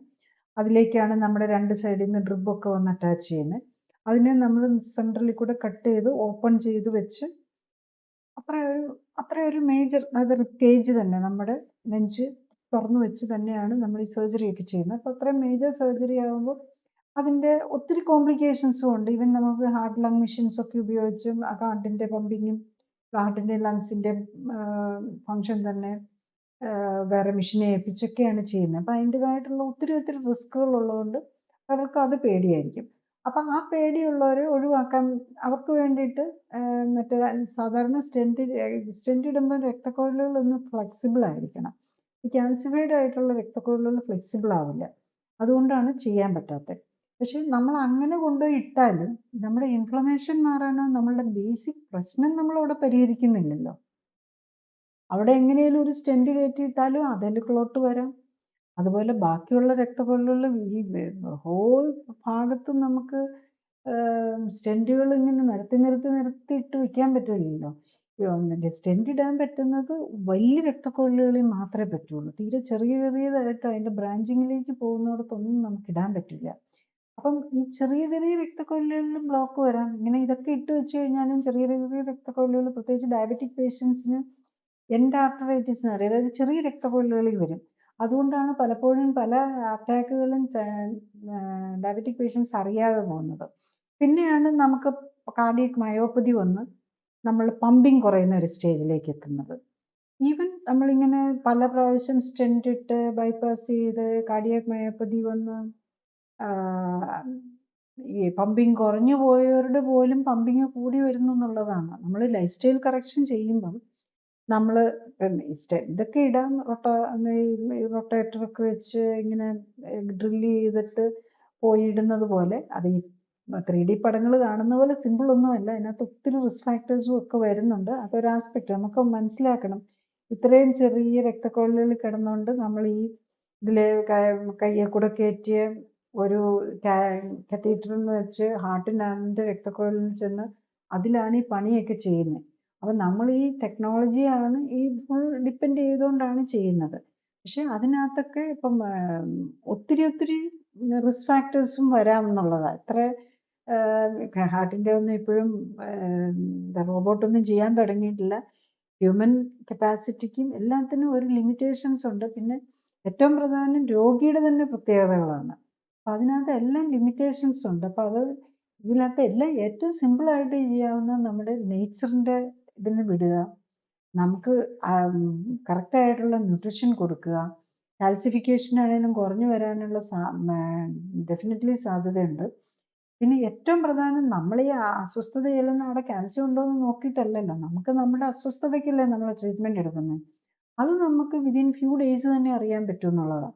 നെഞ്ചുവേദന കുറഞ്ഞു വരുന്നുണ്ടോ, കാർഡിയാക് മാർക്കേഴ്സ് കുറഞ്ഞു വരുന്നുണ്ടോ, ട്രൊപ്പോണിനൊക്കെ കൂടി നിൽക്കുന്ന ആളുടെയാണ് ട്രൊപ്പോണിൻ കുറയുന്നുണ്ടോ, HSCRP കുറയുന്നുണ്ടോ, CRP കുറയുന്നുണ്ടോ, പ്ലാക്ക് ടെസ്റ്റ് വ്യത്യാസം വരുന്നുണ്ടോ, അങ്ങനെ ഈ കാർഡിയാക് ബി പി കുറയുന്നുണ്ടോ, ബി പി കുറഞ്ഞ് നമുക്ക് മരുന്ന് നിർത്താൻ പറ്റുന്നുണ്ടോ, ഡയബറ്റീസ് ഉണ്ടെങ്കിൽ ഡയബറ്റീസിൻ്റെ ഷുഗർ കുറഞ്ഞ് നമുക്ക് ഷുഗറിൻ്റെ ഇൻസുലിനും മരുന്ന് നിർത്താൻ പറ്റുന്നുണ്ടോ, കൊളസ്ട്രോൾ കുറയുന്നുണ്ടോ, കൊളസ്ട്രോളിന് എടുക്കുന്ന സ്റ്റാറ്റിനും മറ്റു മരുന്നുകൾ നിർത്താൻ പറ്റുന്നുണ്ടോ, ഈ കാര്യം മാത്രം നോക്കിയാൽ മതി. ഈ കാര്യങ്ങളെല്ലാം കറക്റ്റ് ആവുന്നുണ്ടെങ്കിൽ പുറകെ ഹാർട്ടിൻ്റെ കാര്യങ്ങളും കറക്റ്റ് ആവും. ആ ഒരു കോൺഫിഡൻസ് ആണ് നമ്മൾ വെക്കേണ്ടത്. ഇപ്പം ഹാർട്ടിൻ്റെ കാൽസിഫിക്കേഷനും ഒക്കെ കുറഞ്ഞു വരാൻ ഇറ്റ് വിൽ ടേക്ക് ടൈം. പക്ഷേ നമ്മുടെ സിംറ്റമാറ്റിക് റിലീഫും ഈ എവിഡൻ്റ് ആയിട്ടുള്ള ഈ ബേസിക് പ്രശ്നം ഉണ്ടാക്കാൻ കാരണമായ രോഗങ്ങളും അതിൻ്റെ രോഗലക്ഷണങ്ങളും കുറയുന്നുണ്ടോ എന്ന് നോക്കുക എന്നുള്ളതാണ് നമ്മൾ ചെയ്യേണ്ടത്. അപ്പം അതുപോലെ തന്നെ ഒരു കാര്യം ഓർക്കണം, ഈ ഡ്രില്ല് ചെയ്ത് നമ്മൾ സ്റ്റെൻറ്റ് ഇട്ടാലും അല്ലെങ്കിൽ ബൈപ്പാസ് ചെയ്താലും നമ്മളുടെ കൊളസ്ട്രോളും ഷുഗറും കുറയില്ലല്ലോ. ഡയബറ്റീസ് ഇപ്പം നമ്മൾ ബൈപ്പാസ് ചെയ്യുന്ന ഒരാൾക്ക് ബൈപ്പാസ് ചെയ്തതിൻ്റെ പേരിൽ ആരുടെയും BP കുറയില്ല, ആരുടെയും ഡയബറ്റീസ് മാറില്ല, ആരുടെയും കൊളസ്ട്രോളും കുറയുന്നില്ല. ഇതിനൊക്കെ ജീവിതകാലം മുഴുവൻ മരുന്ന് തന്നെ കഴിച്ചുകൊണ്ടിരിക്കണം. വർഷങ്ങളാകുന്നതനുസരിച്ച് മരുന്നുകളുടെ എണ്ണം കൂട്ടിക്കൊണ്ടിരിക്കേണ്ടി വരും. കുറച്ചാകുമ്പോൾ എന്ത് മരുന്ന് എടുത്തു കഴിഞ്ഞാലും BPയും കൺട്രോൾ ചെയ്യില്ല, ഡയബറ്റീസും കൺട്രോൾ ആകാത്ത ഒരു നിലയിലേക്ക് വരും. അത് ഓർക്കണം. അപ്പം അതിൻ്റെ അർത്ഥം നമ്മൾ ഇത്രയും കാലം ലാസ്റ്റ് 50 ഇയേഴ്സ് ആണ് നമ്മൾ ഈ മരുന്നുകളും ഓപ്പറേഷനുകളും ഇത്രയധികം ഡെവലപ്പ് ചെയ്തിരിക്കുന്നത്. ഇപ്പം നമുക്കതുകൊണ്ട് മനസ്സിലായി ഇത് മരുന്നും ഓപ്പറേഷനും കൊണ്ട് ഒരു രോഗവും മാറുന്നില്ല. ആ ഒരു അണ്ടർസ്റ്റാൻഡിങ് വരണം. അപ്പം അതാണ് ഇപ്പം ഈ ലൈഫ് സ്റ്റൈൽ മെഡിസിൻ അല്ലെങ്കിൽ അങ്ങനെ നമ്മളിപ്പം നമ്മുടെ ഗവൺമെൻറ് തന്നെ ആയുഷ് അതിനൊക്കെ ഇമ്പോർട്ടൻസ് ഇപ്പം നമ്മുടെ ഇന്ത്യയിൽ മാത്രമല്ല ലോകത്തെല്ലായിടത്തും ഈ നാഷണൽ ഹെൽത്ത് സർവീസ് അതായത് ഗവൺമെൻറ്റിൻ്റെ നിലയിലുള്ള ഗവൺമെൻറ് എല്ലാത്തിലും ലൈഫ് സ്റ്റൈൽ കറക്ഷന് ഇമ്പോർട്ടൻസ് കൊടുക്കുന്നുണ്ട്. എല്ലാ മേജർ ഇപ്പം വെസ്റ്റേൺ കൺട്രീസിലാണേലും അമേരിക്കയിലാണേലും പക്ഷെ ഗവൺമെൻറ് ലെവലിൽ ഒരു സൈഡിൽ നടക്കുന്നു. പക്ഷെ വേറൊരു ലെവലിൽ നമ്മളുടെ ഇൻഡസ്ട്രിയുടെ ലെവലിലുള്ളത് കൊണ്ട് പലപ്പോഴും ഇത്തരം എഫേർട്സുകളൊക്കെ അതിനടിയിലായി പോവുകയാണ് ചെയ്യുന്നത്. അപ്പം നമ്മൾ ഓരോരുത്തരും അവനവൻ്റെ ഹെൽത്ത് അവനവൻ ഇമ്പോർട്ടൻ്റ് ആണെന്ന് മനസ്സിലാക്കണം. അതുപോലെ ഇപ്പം എല്ലാത്തിനും ഇൻഷുറൻസ് ഉണ്ട്. അപ്പം പലപ്പോഴും ലൈഫ് സ്റ്റൈൽ കറക്ഷന് വേണ്ടിയിട്ടുള്ള കാര്യങ്ങളോ അതിനിപ്പോൾ ഒരു ക്ലിനിക്കലി സപ്പോർട്ടഡ് ലൈഫ് സ്റ്റൈൽ കറക്ഷനോ വേണ്ടിയിട്ടൊന്നും ഒരു ഇൻഷുറൻസും കിട്ടുകയില്ല. കാര്യം കുറച്ച് എക്സ്പെൻസ് ആണെങ്കിലും വരുന്നത് അതിനൊന്നും ഇപ്പോഴും ഇൻഷുറൻസ് കിട്ടാനുള്ള ഒരു പ്രൊവിഷൻ നമുക്കില്ല. അതുകൊണ്ട് എന്ത് പറ്റും, ഇൻഷുറൻസ് ഉണ്ടല്ലോ എല്ലാവരും ഡെഫിനറ്റ്ലി ഫൈനാൻഷ്യൽ ബെനിഫിറ്റും എല്ലാം കൂടെ കരുതി മറ്റതിലേക്ക് പോകും. പക്ഷെ നമ്മൾ ഒരു കാര്യം മനസ്സിലാക്കേണ്ടത് ഇതൊന്നും ഈ മെഡിസിനോ സർജറിയോ കൊണ്ട് നമുക്ക് ജീവിതശൈലി രോഗങ്ങൾക്ക് ഇപ്പം ആക്സിഡൻറ്റിനോ അല്ലെങ്കിൽ ഇഞ്ചുറീസിനും ഇൻഫെക്ഷനും ഒക്കെ മരുന്നും ഓപ്പറേഷനും ഒക്കെ ബെനിഫിഷ്യലാണ്. പക്ഷെ ജീവിതശൈലി രോഗങ്ങൾക്ക് മരുന്നും ഓപ്പറേഷനും കൊണ്ട് നമുക്ക് ക്യൂർ കിട്ടില്ല. അല്ലെങ്കിൽ അതല്ല അതിൻ്റെ ഇതെന്നുള്ളത് നമുക്ക് ലാസ്റ്റ് 50 ഇയേഴ്സ് നമുക്ക് വളരെ എവിഡൻ്റ് ആയിട്ട് കാണിച്ചു തന്നിരിക്കുന്ന കാര്യമാണ്. അത് നമ്മൾ ഇപ്പം മെഡിസിനിൽ എല്ലാത്തിനും ഒരു ഇൻഡസ്ട്രിയൽ ആസ്പെക്റ്റ് ഉണ്ടല്ലോ.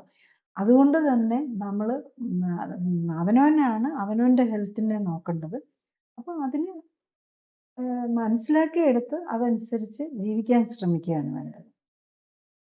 ചിലപ്പോഴൊക്കെ ഈ ഇങ്ങനെ നെഞ്ചുവേദനയും പ്രശ്നങ്ങളൊക്കെ ആയിട്ട് ആശുപത്രിയിൽ ചെല്ലുമ്പോൾ ആ രോഗിയുടെ ഡയബറ്റീസ് കാരണോ അല്ലെങ്കിൽ ആളുടെ കിഡ്നിയുടെ പ്രശ്നം കൊണ്ടോ ഒക്കെ ആയിട്ട് ഈ ഹാർട്ട് സംബന്ധമായിട്ടുള്ള എന്തെങ്കിലും പ്രൊസീഡിയറുകൾ ചെയ്യാൻ പറ്റില്ല, അതുകൊണ്ട് മരുന്ന് തന്നെയാണ് സാധിക്കുകയുള്ളൂ എന്നുള്ള രീതിയിലേക്ക് വരാറുണ്ട്. അതെന്തുകൊണ്ടാണ്? കുറച്ച് ഇപ്പം ഹാർട്ടിന് നെഞ്ചുവേദനയായിട്ട് ചെന്ന പേഷ്യൻറ്റിന് ഓൾറെഡി ക്രിയാറ്റിനൊക്കെ കൂടി നിൽക്കുകയാണ്. ഇപ്പം ക്രിയാറ്റിൻ 2 or 3 ഒക്കെ എത്തി റീനൽ ഫെയിലിയർ 4 or 5 എത്തിയ ഒരാൾക്ക് നമുക്കൊരു ആൻജിയോഗ്രാം തന്നെ ചെയ്യാൻ പറ്റില്ല. കാരണം ആൻജിയോഗ്രാം ചെയ്യുമ്പോൾ നമ്മളൊരു ഡൈ ഇഞ്ചെക്ട് ചെയ്യണം. അപ്പോൾ ആ ഡൈ ഇഞ്ചെക്ട് ചെയ്ത് കഴിഞ്ഞിട്ടുണ്ടെങ്കിൽ അതിന് റീനൽ ഫെയിലിയറിലേക്ക് പോവാം. പക്ഷെ ചില ഹോസ്പിറ്റൽസിൽ അത് ചിലപ്പോൾ അറിയാതെ ആയിരിക്കും, അല്ലെങ്കിൽ ഒരു 1 to 1.7 അത്രയൊക്കെ കാണുള്ളൂ. അപ്പോൾ GFR ഒന്നും അത്രയും കുറഞ്ഞിട്ടില്ലായിരിക്കും. അങ്ങനെ വരുമ്പോഴും ചില ഇതൊക്കെ ആണെങ്കിൽ അതും പേഷ്യൻസിൻ്റെ ഇൻട്രസ്റ്റും കൂടെ അനുസരിച്ച് അവർ പറയും കിഡ്നിക്ക് പ്രോബ്ലം ഉണ്ട് പക്ഷെ എന്നാലും വേണേൽ ചെയ്ത് നോക്കാമെന്ന് പറയും. അപ്പം നേരെ റീനൽ ഫെയിലിയറിലേക്ക് പോകുന്ന കണ്ടീഷൻസ് വരാറുണ്ട്. ആൻജിയോഗ്രാം ചെയ്തപ്പോൾ നമുക്ക് പലരുടെയും ഹിസ്റ്ററി നമ്മൾ കേൾക്കാറുണ്ട്. ആൻജിയോഗ്രാം ചെയ്തു, അതോടുകൂടി റീനൽ ഫെയിലിയറിലേക്ക് പോയി. അപ്പം പിന്നെ സ്റ്റെൻറ്റോ ബൈപ്പാസ് ആണ് പറഞ്ഞത്, പക്ഷെ ബൈപ്പാസ് ചെയ്യാനുള്ള ഒരു ആരോഗ്യമില്ല. ഈവൻ പേഷ്യൻസ് പറഞ്ഞിട്ടുണ്ട്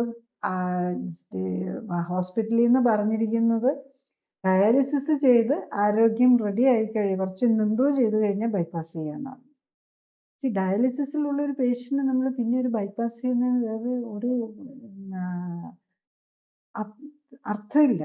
കാരണം എന്താണെന്ന് ചോദിച്ചു കഴിഞ്ഞാൽ 10 or 70 ഡയബറ്റീസും ഹൈപ്പർ ടെൻഷനും എല്ലാം ഉള്ള ഒരു രോഗി ഓൾറെഡി റീനൽ ഫെയിലിയറിലും ആണെങ്കിൽ അവർക്കിനി ജീവിതകാലം മുഴുവൻ കിഡ്നി ട്രാൻസ്പ്ലാന്റേഷൻ ചെയ്യാൻ പറ്റിയില്ല, ജീവിതകാലം മുഴുവൻ ഡയാലിസിസ് ചെയ്യേണ്ട ഒരു രോഗിയാണ്. അങ്ങനെയുള്ള ഒരാളെ ബൈപ്പാസ് ചെയ്യാന്ന് പറഞ്ഞു കഴിഞ്ഞു കഴിഞ്ഞാൽ അത് ചിന്തിക്കാൻ ശരിക്കും അതിന് യാതൊരു എത്തിക്കൽ ബാക്ക്ഗ്രൗണ്ടും ഇല്ല ശരിക്കും. അതാണ് അതിനകത്ത് വരുന്നത്. അപ്പം പലപ്പോഴും നമ്മളെപ്പോഴും നമ്മൾ ആൻജിയോഗ്രാം എന്നൊക്കെ പറയുമ്പോൾ തന്നെ നമ്മളുടെ കിഡ്നി ഡോക്ടറെ എൻ്റെ കിഡ്നി ഫങ്ഷൻ എങ്ങനെയുണ്ട്, എനിക്ക് കിഡ്നിക്ക് പ്രോബ്ലം വരുമോ ആൻജിയോഗ്രാം ചെയ്തതുകൊണ്ട് എന്നുള്ള കാര്യം ഡെഫിനറ്റ്ലി ചോദിക്കണം. കാരണം ആൻജിയോഗ്രാം നമുക്ക് ഒഴിവാക്കാവുന്ന കാര്യമാണ്, ആൻജിയോപ്ലാസ്റ്റി ഒഴിവാക്കാവുന്ന കാര്യമാണ്, ബൈപ്പാസ് ഒഴിവാക്കാവുന്ന കാര്യമാണ്.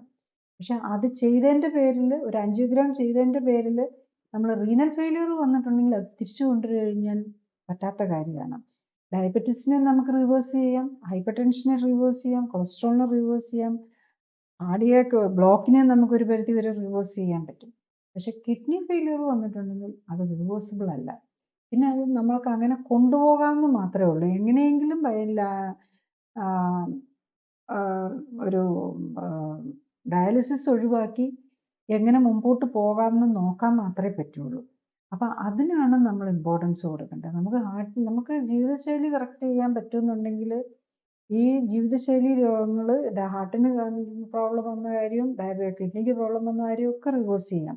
പക്ഷെ ഒരു ഓർഗൻ ഫെയിൽ ചെയ്ത് കഴിഞ്ഞ് കഴിഞ്ഞാൽ, അതായത് ഒരു GFR ഒക്കെ ഒരു 15-ന് താഴെയായി, അതും കഴിഞ്ഞ് ഇപ്പം 15-ന് താഴെ മിക്കവാറും ഒരു ക്രിയാറ്റിനൊക്കെ ഒരു 3-4 എത്തുമ്പോഴേക്കും എത്തും.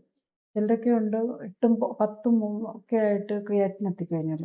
അവരുടെയൊക്കെ കുറച്ച് നിർത്തി അവരെ ഒരു, അപ്പം ആ ഉള്ള ജീവിതകാലം ഒന്ന് ആശ്വാസമായിട്ട് സഫറിങ്സ് കുറയ്ക്കാൻ മാത്രമേ പറ്റുള്ളൂ. ഇപ്പോൾ ഡയാലിസിസ് എന്ന് പറഞ്ഞാൽ ഒരു സഫറിങ് ആണ്. അപ്പോൾ ആ സഫറിങ് കുറച്ച് നമുക്ക് എങ്ങനെയെങ്കിലും ഡയറ്റും കൂടെ അഡ്ജസ്റ്റ് ചെയ്യാൻ വില്ലിങ് ആയിട്ടുള്ളവർക്ക് നമുക്ക് സഫറിങ് കുറച്ച്, ഡിസ്കംഫോർട്ടുകൾ കുറച്ച് കൊണ്ടുപോകാൻ പറ്റും. പലപ്പോഴും കിഡ്നി ഫെയിലിയർ പേഷ്യൻസും ഒക്കെ ആണെങ്കിൽ അവർക്ക് ഓൾറെഡി കുറേ മരുന്നുകളുണ്ടാവും. അപ്പോൾ ആ മരുന്നെല്ലാം കുറച്ച്, ഇപ്പോൾ കിഡ്നി ഫെയിലിയറിൽ വന്ന പേഷ്യൻറ്റിനാണെങ്കിലും ശരി, ഡയബറ്റീസ്, ഹൈപ്പർ ടെൻഷന്, കൊളസ്ട്രോള്, അതിനൊക്കെ ഉള്ള മരുന്നുകൾ കുറച്ച് കൊണ്ടുവരാൻ പറ്റും. അപ്പോൾ തന്നെ അവർക്ക് ഭയങ്കര ആശ്വാസമായിരിക്കും. മിക്കവാറും മരുന്നൊന്നും ഇല്ലാതെ അവരുടെ നീർക്കെട്ടും ബുദ്ധിമുട്ടുകളും ഒക്കെ മാറും. അപ്പോൾ അവർക്ക് കംഫർട്ടബിൾ ആയിട്ട് ഒരു എത്ര കാലം എന്ന് നമുക്ക് പറയാൻ പറ്റില്ല. കാരണം അവരുടെ ഓൾറെഡി ഹാർട്ട് ഡാമേജ്ഡ് ആയിരിക്കും. കിഡ്നി ഡാമേജ്ഡ് ആയിട്ടുള്ള ആൾക്ക് മിക്കവാറും ഹാർട്ടിനും പ്രോബ്ലംസ് ഉണ്ടാവും. അപ്പോൾ മൾട്ടിപ്പിൾ ഓർഗൻസ് ഫെയിൽഡ് ആയിരിക്കും. പക്ഷെ അപ്പം എത്ര കാലം എന്ന് നമുക്ക് പറയാൻ പറ്റില്ലല്ലോ. ഉള്ള കാലം നമ്മൾ ഒരു കംഫർട്ടബിൾ ആയിട്ട് കൊണ്ടുപോകാൻ, അതാണ് ഒരു പാലിയേറ്റീവ് കെയർ പോലെയാണ് ഇത്തരം രോഗികളിൽ നമുക്ക് ചെയ്യാൻ പറ്റുന്നത്. മരുന്നുകളൊക്കെ കുറച്ച്, അപ്പം മരുന്നുകൾ കുറയ്ക്കുമ്പോൾ തന്നെ ഈ വയറിനുള്ള അസ്വസ്ഥതയും നെഞ്ചെരിച്ചിലും വയറിൻ്റെ ബുദ്ധിമുട്ടുകളും ഗ്യാസും ഇതെല്ലാം പോകുമ്പം രോഗികൾ എന്നിട്ട് ഒരു കംഫർട്ടബിൾ നിലയിലെത്തും. അപ്പോൾ അങ്ങനെ ഒരു എൻഡ് സ്റ്റേജ് ഡിസീസ് ആണെങ്കിൽ നമുക്കൊരു പാലിയേറ്റീവ് കെയർ, അതാണ് ഈ clinically supported lifestyle correction കൊടുക്കുമ്പോഴും കംഫർട്ടബിൾ ആയിട്ട് അവർക്കൊരു പാലിയേറ്റീവ് കെയർ, അവരുടെ അസ്വസ്ഥതകൾ മാറ്റി കൊടുക്കാനായിട്ട് ഡെഫിനറ്റ്ലി സഹായിക്കും. ഇപ്പം ഈ നെഞ്ചുവേദനയുടെ കാര്യം പറയുമ്പോൾ ഈ ആൻജിയോഗ്രാം എടുത്തു, ആൻജിയോപ്ലാസ്റ്റിയുടെ കാര്യം വന്നു, പിന്നെ ഈ ബൈപ്പാസിൻ്റെ കാര്യങ്ങൾ പറയുന്നു. അപ്പം ചില കേസുകളിൽ ഈ ബൈപ്പാസ് ചെയ്തവർക്ക് വീണ്ടും ഇങ്ങനെ ബൈപ്പാസിൻ്റെ ഒരു ആവശ്യമുണ്ട് എന്നും പറഞ്ഞ് വരുന്ന കേസുകളുണ്ടല്ലോ. അതെന്തുകൊണ്ടാണ് അങ്ങനെ? ഒരു തവണ ബൈപ്പാസ് ചെയ്തവർക്ക് വീണ്ടും ബൈപ്പാസിൻ്റെയൊക്കെ ആവശ്യം വരുന്നത്? ബൈപ്പാസ് എന്ന് പറഞ്ഞാൽ എന്താണ് നമ്മൾ ചെയ്യുന്നതെന്ന് നമ്മൾ മനസ്സിലാക്കണം. ചിലപ്പോൾ ഒരു ഗ്രാഫ്റ്റ് ആയിരിക്കും ചെയ്തിരിക്കുന്നത്, അല്ല 2 ഗ്രാഫ്റ്റ് ആയിരിക്കും, മാക്സിമം ഒരു 4 ഗ്രാഫ്റ്റൊക്കെ വരെയാണ് സാധാരണ ചെയ്യാറുള്ളത്. ഈ ഗ്രാഫ്റ്റ് എന്ന് പറഞ്ഞാൽ എന്താണെന്നും കൂടെ നമ്മൾ മനസ്സിലാക്കണം. നമ്മൾ ഈ ബ്ലോക്കുകളുണ്ടല്ലോ, അപ്പോൾ 4 ബ്ലോക്കിൽ കൂടുതൽ നമുക്ക് ബൈപ്പാസ് വെച്ച് പറ്റില്ല. അപ്പം നമ്മളുടെ ഈ ഇന്റേണൽ തൊറാസിക് ആർട്ടറി എന്ന് പറയും, നമ്മളുടെ ഈ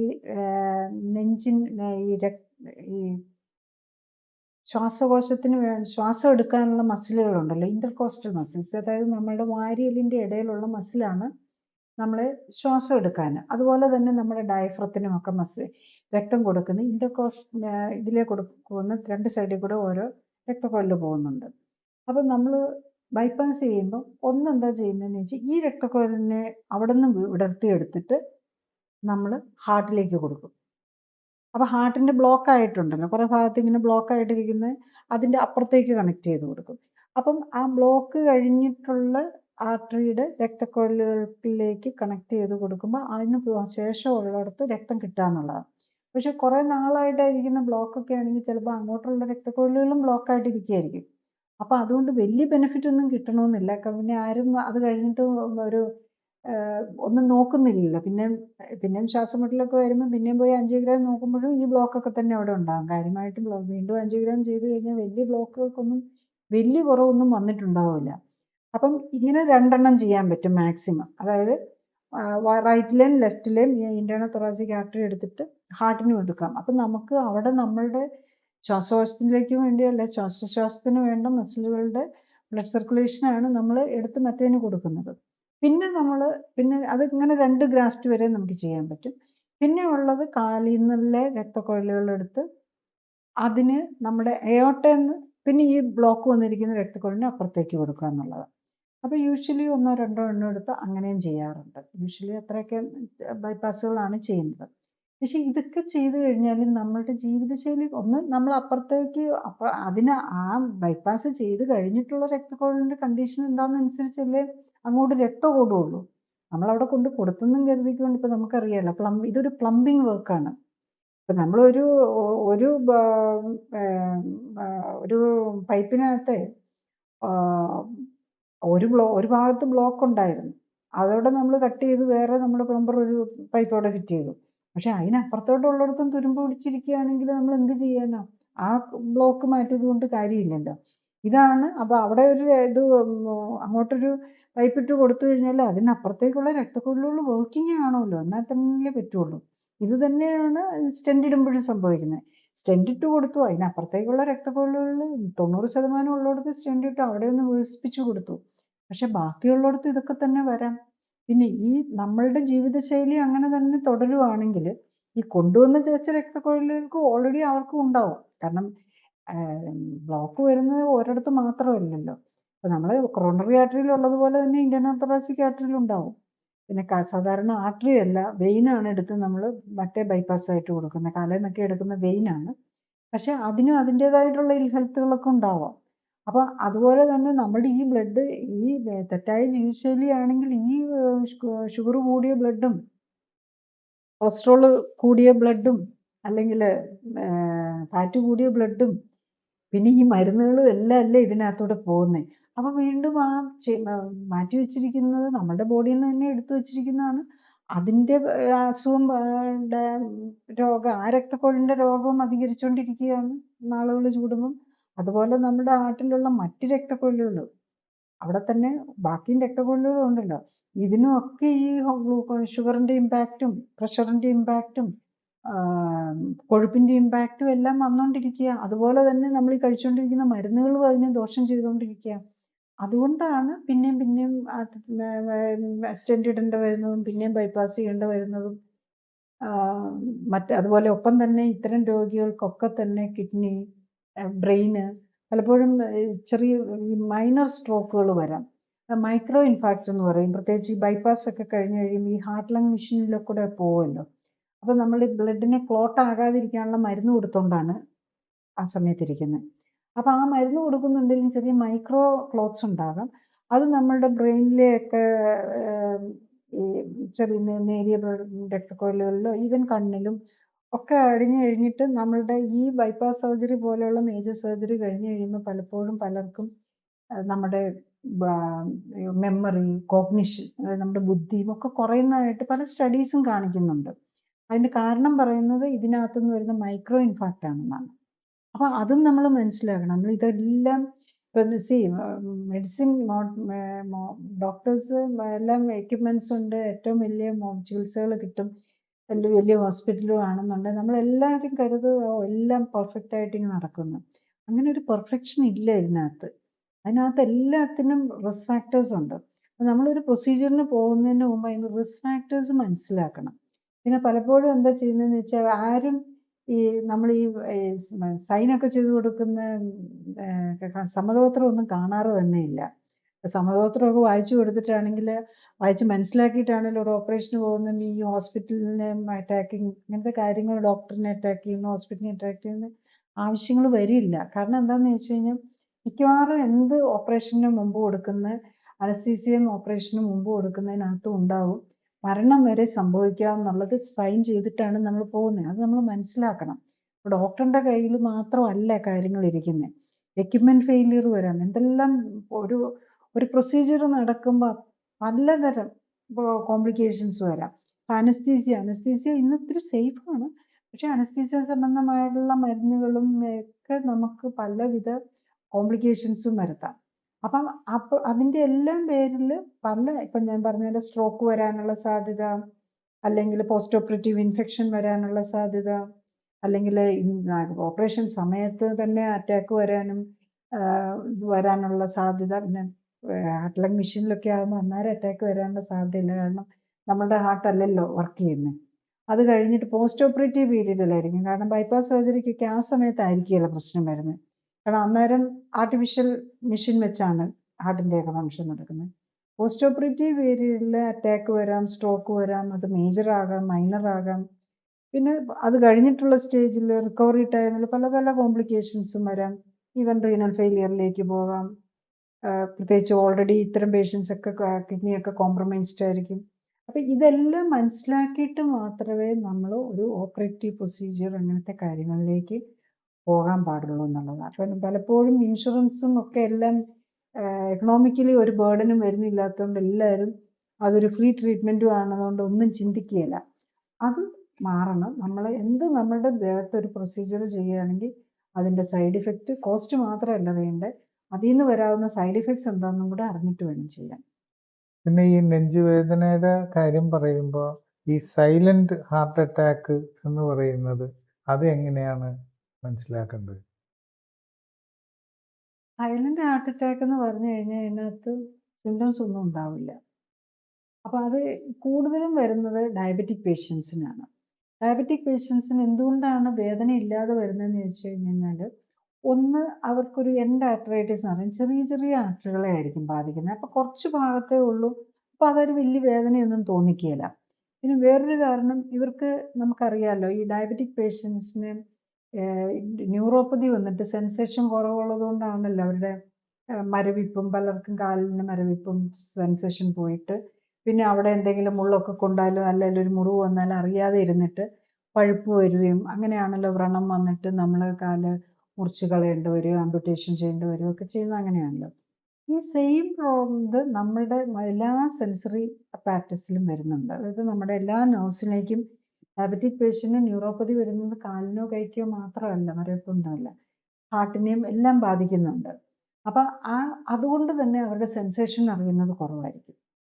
അപ്പം ഏത് കാരണം കൊണ്ടാണെങ്കിലും ചെറിയ രക്തക്കൊഴലുകൾക്ക് നടുവ് വരുമ്പോൾ നമ്മൾ അറിയണമെന്നില്ല. പിന്നെ രണ്ടാമത് ഡയബറ്റിക് ന്യൂറോപ്പതിയുടെ ഭാഗമായിട്ട് സെൻസേഷനും കൂടെ പോയിട്ടുണ്ടാവും. അപ്പം അതുകൊണ്ട് തന്നെയാണ് ഇത് അറിയാതെ പോകുന്നത്. അപ്പം ചിലപ്പോൾ നമ്മൾ പിന്നെ എപ്പോഴേലും ഒരു ECG എടുത്ത് നോക്കുമ്പോഴായിരിക്കും അറ്റാക്ക് വന്നിട്ടുണ്ടെന്നുള്ള കാര്യം അറിയുന്നത്. അപ്പം അങ്ങനെ ഓരോ അറ്റാക്കും നമ്മളുടെ മസിലിനെ, ഹാർട്ടിൻ്റെ മസിലിനെ കുറച്ചിൻ്റെ ആക്ഷൻ കുറച്ചുകൊണ്ടിരിക്കും. അങ്ങനെ കൂടി വന്നു കഴിയുമ്പോഴാണ് കാർഡിയോമയോപ്പതിയിലേക്ക് പോകുന്നത്. അപ്പോൾ അപ്പോഴാണ് കാർഡിയോമയോപ്പതി വന്ന് പമ്പിങ് ഇല്ലെന്നാകുമ്പോഴാണ് പറയുന്നത്, നമ്മൾ അറിയുന്നത്. പമ്പിങ് കുറയുമ്പോഴാണ് ഈ കാര്യം നമ്മൾ അറിയുക. അപ്പോഴും നമ്മൾ ഓൾഡ് ഇൻഫാക്റ്റിൻ്റെ ലക്ഷണങ്ങൾ ECGയിൽ കാണുമ്പോഴും ആയിരിക്കും നമ്മൾ അറിയുന്നത്. അപ്പോൾ അത് ഡയബറ്റിക് പേഷ്യൻ്റാണ് ഏറ്റവും കൂടുതൽ വരുന്നതെന്ന് മനസ്സിലാക്കുക. അപ്പോൾ ഡയബറ്റിക് പേഷ്യൻസ് അത് പ്രിവെൻറ്റ് ചെയ്യാനായിട്ട് നോക്കേണ്ടത്, ഡയബറ്റിക് പേഷ്യൻസ് എന്ന് പറയുമ്പോൾ ടൈപ്പ് 2 ഡയബറ്റീസ് ആണല്ലോ. ഡയബറ്റീസ് തന്നെ അങ്ങ് മാറ്റണമെന്നുള്ള ഒരു തീരുമാനം എടുത്തു കഴിഞ്ഞ് കഴിഞ്ഞാൽ അത് മാറുന്നതേ ഉള്ളൂ. അതിൻ്റെ കൂടെ പ്രഷറും കൊളസ്ട്രോളും ഒക്കെ മാറും. അപ്പോൾ നമ്മുടെ ഹാർട്ടും തന്നെ ഒന്ന് റിപ്പയർ ചെയ്തെടുത്ത് അതായത് ഒത്തിരി പമ്പിങ് പോയവർ മൊത്തം ആയില്ലെങ്കിലും പക്ഷെ പലപ്പോഴും കാണാറുണ്ട് പമ്പിങ് കുറഞ്ഞിരിക്കുന്നവരുടെ പമ്പിങ് കൂടി വരുന്നു എന്നുള്ളതാണ്. ചിലർ 20, 25 ഒക്കെ എത്തിയത് 35, 40ലേക്ക് കൂടി വരുന്നുണ്ടെന്നുള്ളതാണ് പമ്പിങ്. നമ്മുടെ ലൈവിൻ്റെ സമയം ഇവിടെ അവസാനിക്കുകയായി. അടുത്ത ആഴ്ച ഇതേ സമയം വേറൊരു വിഷയവുമായിട്ട് വരുന്നതായിരിക്കും. നന്ദി, നമസ്കാരം.